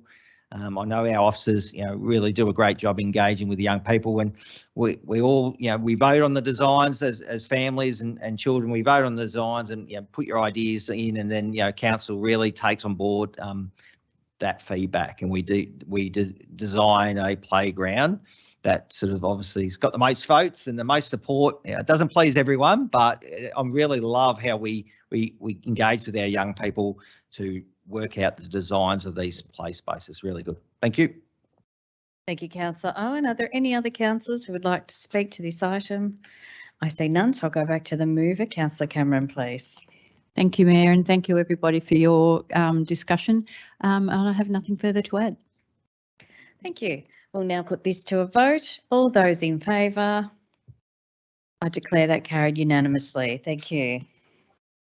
Item 6.5.3, Major Projects Report. Can I please ask for a mover? Councillor Kowaczyk. Thank you, Mayor. I move the officer's recommendation that council note the report. Thank you. Can I please call for a seconder? Councillor Davies. Thank you. I'll go back to the mover. Councillor Kowaczyk. Thank you. Thank you, Mayor. All councillors generally love speaking to this report, but probably not tonight when we've already had so much debate before us. But I find this report really interesting, and particularly interesting potentially for the community. Councillors will probably be abreast most of these projects and probably a little bit more up to date than the report, but it often provides great insight to our community on the things we're currently working at. And of course, if anyone would like to ask any questions about these projects, please ring your local ward councillor. But obviously a lot going on as always in Cardinia Shire. Thank you, Mayor. Thank you, Councillor Kowaczyk. I'll now go to the seconder. Councillor Davies, please. Thank you, Mayor. I will reserve my right to speak. Thanks. Thank you. Are there any other councillors who would like to speak to this? Councillor Ryan, please. Thank you, through you, Mayor, and thank you, Councillor Kowaczyk, for bringing this up. This is always a great project of what's happening in our community and where the development report comes from. I just wanted to mention two in Pakenham that are happening, and that's the Pakenham Regional Tennis Centre. As the Pakenham Tennis Club has already been relocated across to the tennis centre, the project is fully funded by council. The project is expected to be completed by the end of 2023. The tender for the construction has been awarded, and works are due to commence in mid-July. And the other one is the Cardinia Youth Hub in James Street. It supports young people aged between 12 and 25 years of age. It's funded by council, Victorian Government's Growing Suburbs Fund and the Australian Government. The project is scheduled to be on completion by the end of 2023. I have been down there on continual basis at the youth centre, and it's looking great, and I think our youth are going to achieve an awful lot, and you know, probably encourage them even more when they had this facility, because it will offer so many things for them. Thank you, Mayor. Thank you, Councillor Ryan. Any other councillors who would like to speak? Councillor Ross, please. Thank you, Mayor. I'm just going to step outside a little bit in this space. One of the major projects that's going on at the moment, that's coming to its very end, is the IYU athletics track. There's literally millions of dollars being spent in that space, and it's all been funded by the ratepayer. No external funding, and it's within basically 8 weeks of it opening up. They're very excited. It's a really major thing. It's a regional all-weather sports athletics track that will be high grade, that schools, locals and everyone can use, because we've only had an old one for so long that's grass, and if anyone knows at the moment, you just couldn't run on it. The amount of time and effort the volunteers spend, that's a really, really important thing for Cardinia Shire. And there's only 3 little things that were put forward to the General Manager that need to be identified right at the end to put the polish on it so it can be up and running. 8 weeks time, it'll be up and running. It'll be absolutely wonderful. People should go down and have a look and see how excited people will be, and that club will grow so much and people will want to get involved. Thank you, Mayor. Thank you, Councillor Ross. Any other councillors who would like to speak? Councillor Owen, please. Thank you, Mayor. Just briefly, the Upper Beaconsfield Reserve, a new pavilion. Council adopted its budget back in June. So I'm really pleased that this project is committed with the help of financial assistance from all levels of government. So that will happen, and I'm really pleased with that. Thank you, councillors, for including that in the budget. It's a really good outcome. Obviously, council is working with the user groups for the concept designs, and it will progress from there. There's an acceptance for a modular build, which is great. So thank you to all involved. That's progressing. That's all for me. Thank you. Thank you, Councillor Owen. Any other councillors who would like to speak? Councillor Cameron, please. Yes, thank you, Mayor. I'd just like to say that a couple of things happening in Western Port Ward, one being the Kuirup Bowls Club, which is going to get an upgrade of the club rooms with a modular build, and of course Coralline Rec Reserve and the football club change rooms are going ahead thanks to allocation of funding in the budget. The other things I'd like to add are the McGregor and Soldiers and Hobson's Roads construction. There was a small portion of Hobson's Road which had the gas pipeline or some pipeline running underneath it, and we weren't allowed to seal that, but we're just waiting for a sign off to get that little section sealed. And of course Mount Lyell Road at Heath Hill. This is a project that's fully funded by council, and the design is complete. The environmental investigations and permits are being finalised, and the tenders hopefully will be called in August. So everybody on Mount Lyell Road will be overjoyed. Thank you.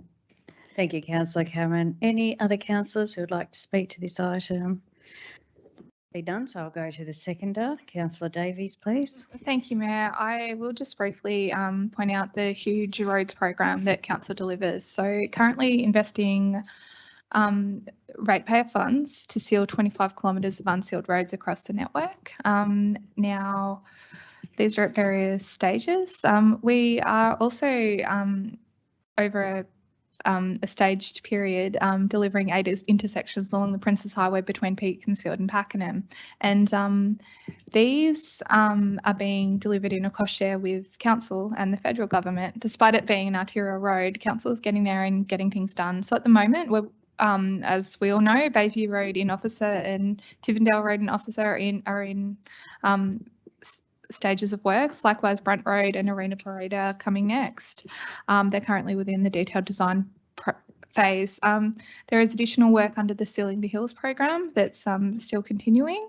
And I would also really like to also acknowledge the work on the roads that is being done under resurfacing and rehabilitation. So a significant proactive maintenance approach.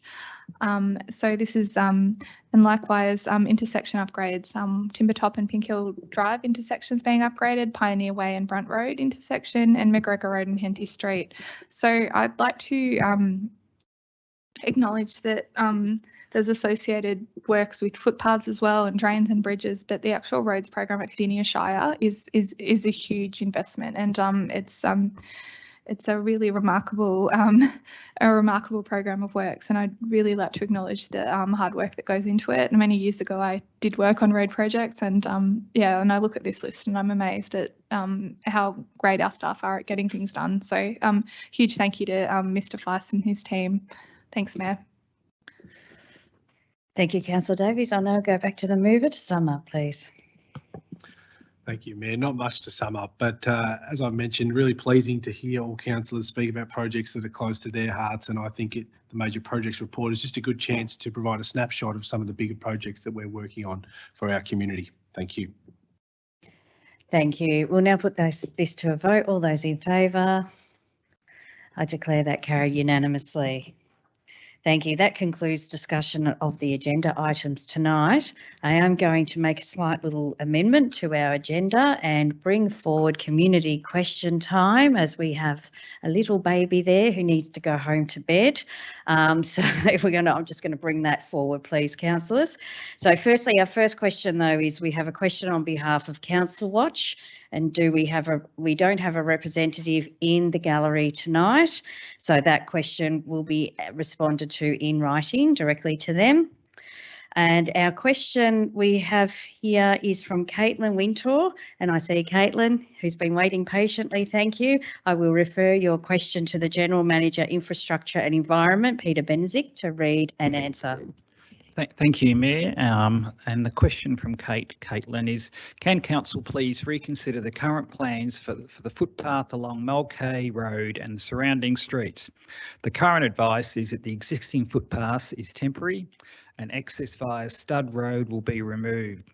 This will result in Mount Pleasant residents only being able to leave their estate via a large hill, impossible for some people, or an extra 30 minutes to their journey, and will have an impact on local small businesses who rely on foot traffic from local residents. Thank you for your question and your inquiry. Council currently has a number of temporary paths in place within Pakenham to provide interim facilities for the community until such time when future development occurs in the area. The intention of these paths is to provide as much pedestrian access and amenity as possible for local residents, and to minimise inconvenience until surrounding development works are completed. Council officers will be happy to meet on site with you, with the relevant councillors, to discuss future plans for the path network and assess how appropriate pedestrian access can be provided within Pakenham. So thank you for your question and thank you for your patience tonight. Thank you, councillors. Thank you, Mayor. Thank you, Mr. Benzic. You will also receive that in writing as well. And also thank you for coming in tonight with your new little baby there, and enjoy the rest of your night. Thank you. Thank you, councillors. Well, I just switched that around a little bit. We will now go to councillor reports. Councillors, do you have any matters to report? Councillor Kowalczyk, thank you. Thank you, Mayor. Just a couple of highlights since our last council meeting. I got an invite from the Pakenham Self-Help Arthritis Support Group from the President, Anne Dunn, to attend a general meeting, and yeah, it was a real pleasure. I must say that the level of standard of governance there was perfect, but also they knew how to have a laugh in their general meeting too. So I just wanted to thank Anne and all the volunteers and members down there at that group. Really passionate with their advocacy. Had a couple of great conversations, and I'd encourage anyone, if they do suffer from arthritis or they're looking for a little bit of social connection, to get down there and be a part of that group. On behalf of yourself, Mayor, I was invited to the Berwick Woodworkers Association Expo, invited to the opening. And I was pleased to attend that, even though it is in Berwick, because they make toys for kids in Cardinia, and they give those to the Mayor, who then gives them out to various agencies and children across Cardinia Shire. So I just wanted to say thank you to the Berwick Woodworkers for everything they do for their local community and our local community too. Number 3 on my list was the World Refugee Day Festival on the 25th of June at the Cultural Centre. I have to say a big well done to our staff. They did a fantastic job in setting up what was a fantastic event with lots of brilliant speakers. They had support agencies wrapped around the outside, and overall it just was really, really well received. So well done to them. And the last thing I just want to touch on briefly, Mayor, with this opportunity is there's an article in the Pakenham Gazette about Pakenham being the only Victorian suburb in the top 10 worst hit by the rental crisis and the cost of living crisis that's impacting our community. I also just wanted to use this platform to highlight that 1/3 of all Cardinia Shire residents are under mortgage stress. I've had a couple of meetings this week with other levels of government advocating for better support for the financially vulnerable in our community and ways to improve financial literacy. I just want to thank the Mayor and the CEO for their support in this really important conversation and advocacy push for all levels of government to do more for Cardinia Shire in this space. Thank you, Mayor. Thank you, Councillor Kowaczyk. I'll go to Councillor Ross, please. I'll keep it brief this week. I heard the laughs, it's true. I attended the Refugee Day Festival. It was amazing, as Councillor Kowaczyk pointed out. And I must say the Cardinia Cultural Centre, for those who had the vision to create it years and years ago, it was absolutely awesome. The weather was terrible outside. It was raining, it was cold, it was blowing a gale, and yet everyone was inside. It was really warm and welcoming, and people just felt like they could stay on. And the festival itself was just wonderful. They had activities going all the time. It was really friendly and warm. So that was an amazing event, as Councillor Kowaczyk, the Deputy Mayor, pointed out. Also, too, I attended the June Business Breakfast, and Scott Phillips from the Motley Fools Australian Investment Group was there as the lead speaker, and he's also on Channel 9 as a finance expert. And he basically, in essence, after giving us a really, really good downtake on Cardinia Shire and what it looks like with business and the whole environment that's situated at the moment, he talked about Cardinia Shire in the end, and he said that he feels that we're amazingly positioned as one of the growth corridor councils in one of the fastest growing municipalities still in Australia. And with the amount of growth of people moving in and the needs of those people, for businesses who are here, you can only but really expand, because those people will need services, they will need to go shopping, they will need to do things, and as things get dearer, they'll probably go locally even more often. And he pointed out that we are really, really well positioned to take advantage of the growth. And he pointed out that a lot of others aren't, and they're going to really, really struggle more than we will. But for businesses, he gave them a really optimistic view, and he gave our staff an optimistic view on things. And I think he was well worthwhile, and he was a good speaker. Anyway, it was well attended by local businesses and our council staff, who made everyone feel warm and welcome on the day. And I know everyone felt like they got something out of it. Thank you, Mayor.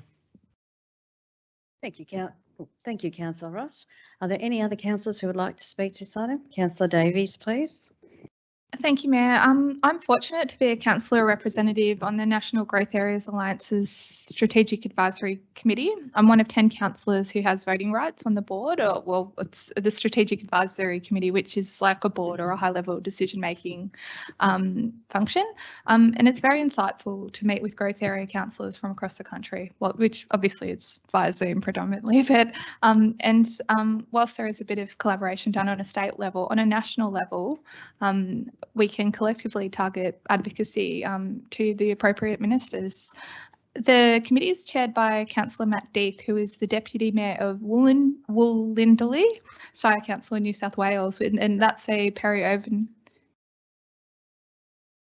Yeah, so that's located between Sydney and Wollongong, and despite the geographic challenges, there are similarities facing growth areas nationwide, namely in timely delivery of infrastructure and the associated health and wellbeing outcomes. And I'm really proud to connect with some incredible people across the country, and very grateful that Cardinia Shire is partnering with our allies nationwide and support this communication and advocacy at the federal level, because we can work towards the best outcomes for all residents in growth areas. And one of my favourite quotes is a Henry Ford quote, how coming together as a beginning, staying together as progress, and working together as a success.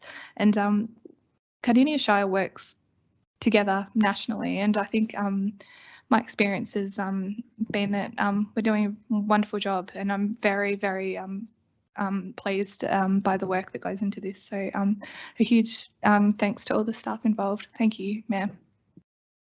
Thank you, Councillor Davies. Any other councillors who would like to speak? Councillor Owen, please.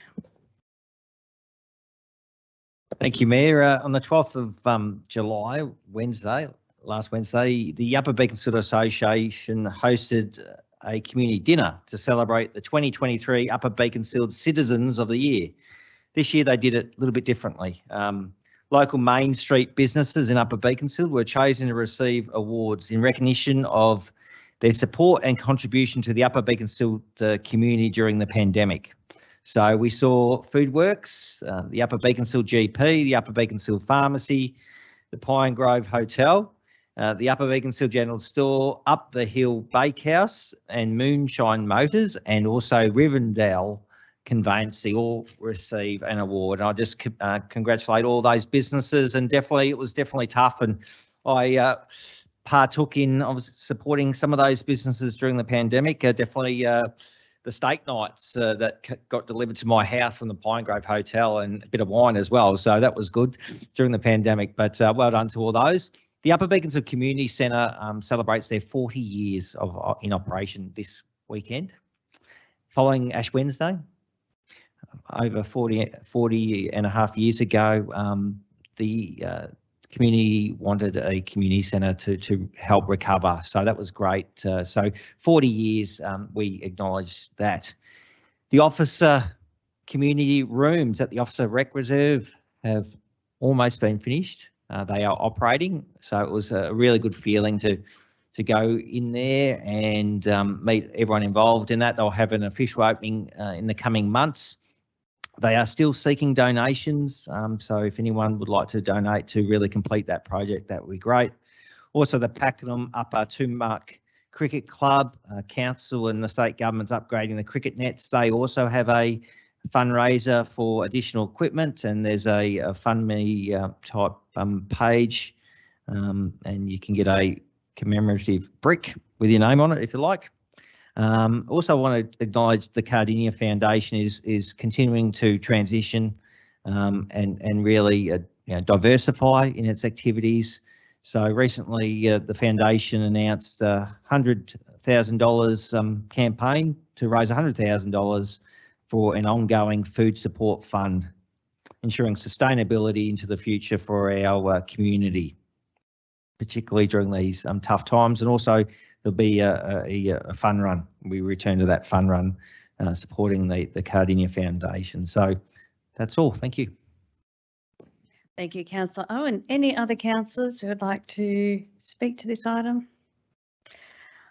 I see none. So thank you, councillors, for your reports. It's always great to hear what you've been up to. Do we have any petitions, presentation of petitions tonight? I see none. Thank you. We'll now move on to notices of motion, and we have a couple. Our first one is from Councillor Owen. You have lodged notice of motion 1078. Can you please move your motion? Thank you, Mayor. I move that Council writes to the Honourable Melissa Horn, Minister for Roads and Road Safety, requesting that the Department of Transport and Planning undertake a safety review of the Mount Shamrock Road, Pakenham Road intersection, including sight lines and speed zones due to the number of heavy vehicles utilising this intersection.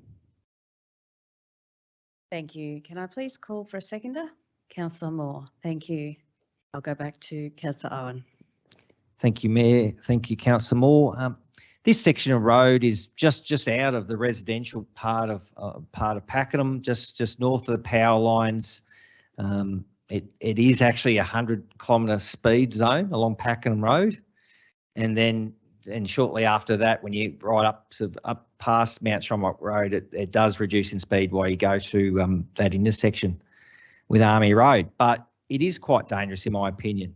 I'm a councillor representative on the Mount Shamrock Environmental Review Committee. This committee operates under a planning permit condition as directed by the Victorian State Minister for Planning, and includes municipal councillors, community members, delegates from the Earth Resources Regulation and the operator of the Mount Shamrock Quarry, Wholesome. So the committee did write to the Department of Transport in November last year, asking for a properly assessed inspection, safety assessment, requesting the Department of Transport to do this, because it's the view of the committee that the risk profile of this intersection has increased since the last review undertaken by Vic Roads approximately 10 years ago. And the visibility and speed limits should be reviewed, and definitely visibility when you hit from Mount Shamrock Road, Pakenham Road, or Hills or Kirirat Road, depends on who's asking the question. But we see 560 daily wholesome truck movements come in and out of Mount Shamrock.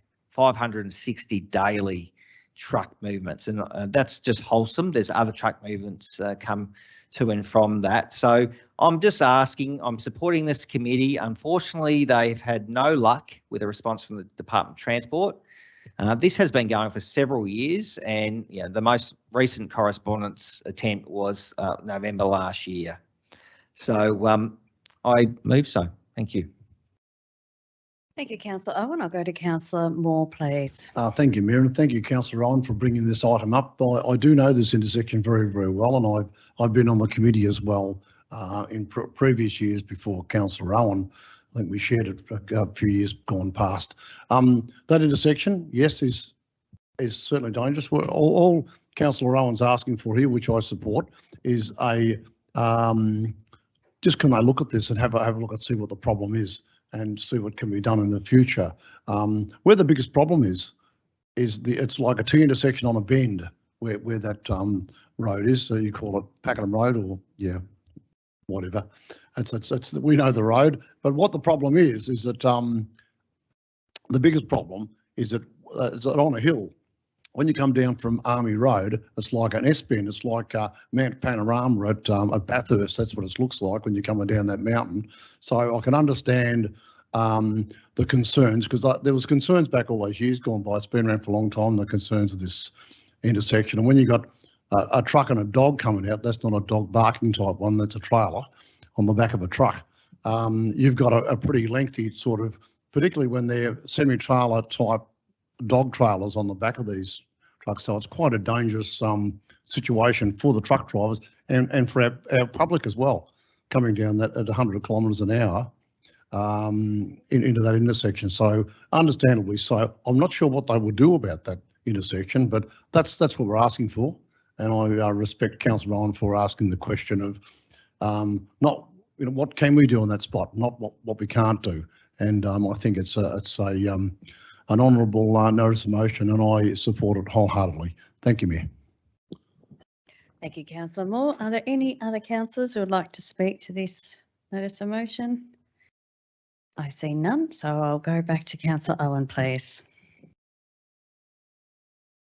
Thank you, Councillor Moore, for your comments. So there is an increased risk, and we are respectfully requesting that the situation be properly assessed by the Department of Transport, as they are the responsible authority for that main road, Vic Roads Road. Potential mitigations that could be put in place include improving the visual line of sight, improved signage, or reducing speed limits along Pakenham Road. So I move so. Thank you. Thank you, Councillor Owen. We will now put this to a vote. All those in favour? I declare that carried unanimously. Thank you. Councillor Kowalczyk, you have lodged notice of motion 1079. Can you please move your motion, please? Absolutely. Thank you, Mayor Radford. I move that Council write to the relevant ministers and departmental heads requesting the following. Urgent removal of dump rubbish and spoil from the bus stop / road reserve area on Princes Highway, Pakenham, just south of Murphy Road. That a review be conducted into the appropriateness of all sites along the Princes Highway in Cardinia Shire for the stockpiling of construction materials, given the proximity to existing residential homes, current environmental problems and antisocial behaviour that is occurring, and that a dumped rubbish and litter management plan be developed by DOTP for these roadside locations across Cardinia that includes regular inspection and removal of dumped rubbish, preventative measures such as signage, fencing, beautification and landscaping, and enforcement action. Thank you, Councillor Kowalczyk. Can I please ask for a seconder? Councillor Moore, thank you. I'll go back to Councillor Kowalczyk. Thank you, Mayor. Thank you, Councillor Moore, for your second. This notice of motion aims to address an issue that comes up frequently in terms of feedback from the community and is an issue other councillors have raised before. There are many Department of Transport and Planning or former Vic Road storage areas along the Princess Highway throughout Cardinia Shire. Some of these include in Officer near McMullen Road on the other side of the weighbridge, not far from where we're meeting tonight, opposite Army Road near the Star News building and running alongside Racecourse Road North. The area this notice of motion mentions just south of Murphy Road approaching Windermere Boulevard and the start of Bessie Creek Road near the roundabout in Narnacoon, and there are many others. Getting a result in this space is long overdue. There's been a lot of internal advocacy to DOTP to have these issues addressed, and they haven't responded in a manner that we would expect. These areas have extremely poor amenity levels associated with them. They're ugly to look at, and they attract huge amounts of dumped rubbish. They also attract commercial dumping, with fill from construction sites being dumped illegally in these areas as well. When you combine that with the poor maintenance levels we receive from DOTP in Cardinia Shire, it results in poor outcomes for our community. In addition, they seem to act as a beacon for antisocial behaviour. It all goes to a range of issues over which DOTP has a direct impact and which this NOM seeks to address. With councillor support, we will write to the relevant ministers and departments, bringing this issue to the fore and hopefully resulting in proper oversight being executed in this space. Thank you. Thank you, Councillor Kowalczyk. I'll now go to Councillor Moore, please. Thank you, Mayor, and thank you, Councillor Kowalczyk. What a great notice of motion this is. And it's in support of our staff as well, as because I believe and I witness our own staff do a fantastic job of cleaning up these illegal dumping areas. And on our responses, I know when I've sent off a CRMS, as we call them, for an illegal dumping, our staff, and I want to thank our staff through Mr. Benezik, if you may, to thank our staff for the instant pickup that they do. But on the other hand, the Department of Transport don't do the same. And I see many, many times, I walk around with a pad in my car all the time, looking at notes, taking photos of these sites that Councillor Kowalczyk was mentioning before. We're inundated with illegal rubbish, particularly tyres, commercial amounts of tyres being dumped in areas that and we've got no control of. So the community think that we have got control over every drain, every road, every legal rubbish, every tree in the world. So so this will only help us clean up our act, I guess, if you'd call it, and have our community as clean as we can possibly make it without rats and everything else that this rubbish brings to us. So I highly commend this notice of motion, and I hope we see some action from it. That's going to be the question mark. I mean, a lot of these things fall on deaf ears, and unfortunately they do. But I commend this notice of motion, and I fully support it. Thank you, Mayor. Thank you, Councillor Moore. I will go to Councillor Ross, please. Thank you, Mayor, and thank you, Councillor Kowalczyk, for withdrawing, putting this motion forward. Look, the elephant in the room is lack of funding. The state government doesn't put enough money towards these sort of things, cleaning it up, and it's a scourge, and it's an absolute blight on the area. Council try and make things look neat and tidy. We've even taken over some of the Vic Road sites on their roads to do the maintenance of the cutbacks, because the funding that was supplied to do it actually left it 4 foot high, driving into Pakenham on different ends. And it's like a snowball effect with this. And I know that because I drive around all the time and I see it in these reserves. If someone leaves rubbish there, other people come along and they think, oh, you just dumped rubbish there and it must be okay. Or even worse, they know it's not okay, but they do it anyway. And they find areas to do it so that it won't get caught. It's actually a crime You should not be littering. And then what often happens is if you leave enough litter there in the end, it blows everywhere. And then you have a problem. It goes all over the housing estates, it goes down the road and goes everywhere. Then our staff and ratepayers finish up spending the money that should be spent on other things, trying to clean up the messes that should have been cleaned up in the first place. It's like graffiti. The sooner you take it down or move it away, the less likely it is to come back. And I think it's a really good thing. It's the elephant in the room. And these people must see it when they drive down the road and they check things, because they have to look at the same stuff as we look at. Except we live local, so we look at it on a day-to-day basis. You drive past it half a dozen times, and then you notice that it's actually got more. And council can only spend so many resources on going to clean up their messes because they've flown over in their area. I support this. I think it's a really good letter, and I look forward to hearing our Mayor, Deputy Mayor and our CEO as they touch base with these people as they come across our paths to ask them what they're doing in this area. Thank you, Mayor. Thank you, Councillor Ross. Any other councillors who would like to speak to this notice of motion? I see none, so I'll go back to Councillor Kowalczyk, please. Thank you, Mayor. I want to thank my fellow councillors for their comments on the night, Councillor Moore for his second and Councillor Ross for your comments, but also other councillors for their feedback in this notice of motion, which I have changed from my original intention just ever so slightly to pick up some feedback. So thank you very much, my fellow councillors, for those comments.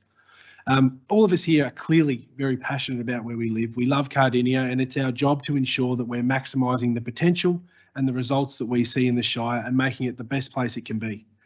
Addressing the poor environmental, visual and safety issues that are occurring at these sites goes to the community pride in our towns, and I know that a positive result here would have a great impact on our Shire. Thank you, Mayor. Thank you, Councillor Kowalczyk. We'll now put this to a vote. All those in favour? I declare that carried. Thank you. So, excuse me. Sorry about that. Okay, we have a couple of questions in councillor question time. Councillor Ryan, you have a question to ask the CEO. Can you please ask your question? Thank you, Mayor. Yes, I have had questions from the community regarding the Pakenham outdoor pool. Can I ask the CEO, Carol Jeffs, if there are any plans to close or demolish the Pakenham outdoor pool? Thank you. Thank you, Councillor Ryan, and through you, Mayor. I advise that the council has no plans to close or demolish the Pakenham outdoor pool, and will be currently or soon coming towards summer announcing all opening times for all of our outdoor pools in Cardinia Shire, including the Pakenham outdoor pool. Thank you, Mayor. Thank you, CEO and Councillor Ryan. Councillor Davies, you also have a question for the CEO. Can you ask your question, please? Thank you, Mayor. My question for Ms. Jess is, would the CEO please provide an update on the federal government infrastructure pipeline review, specifically how it may affect the Pakenham Road project and any other information? Thank you.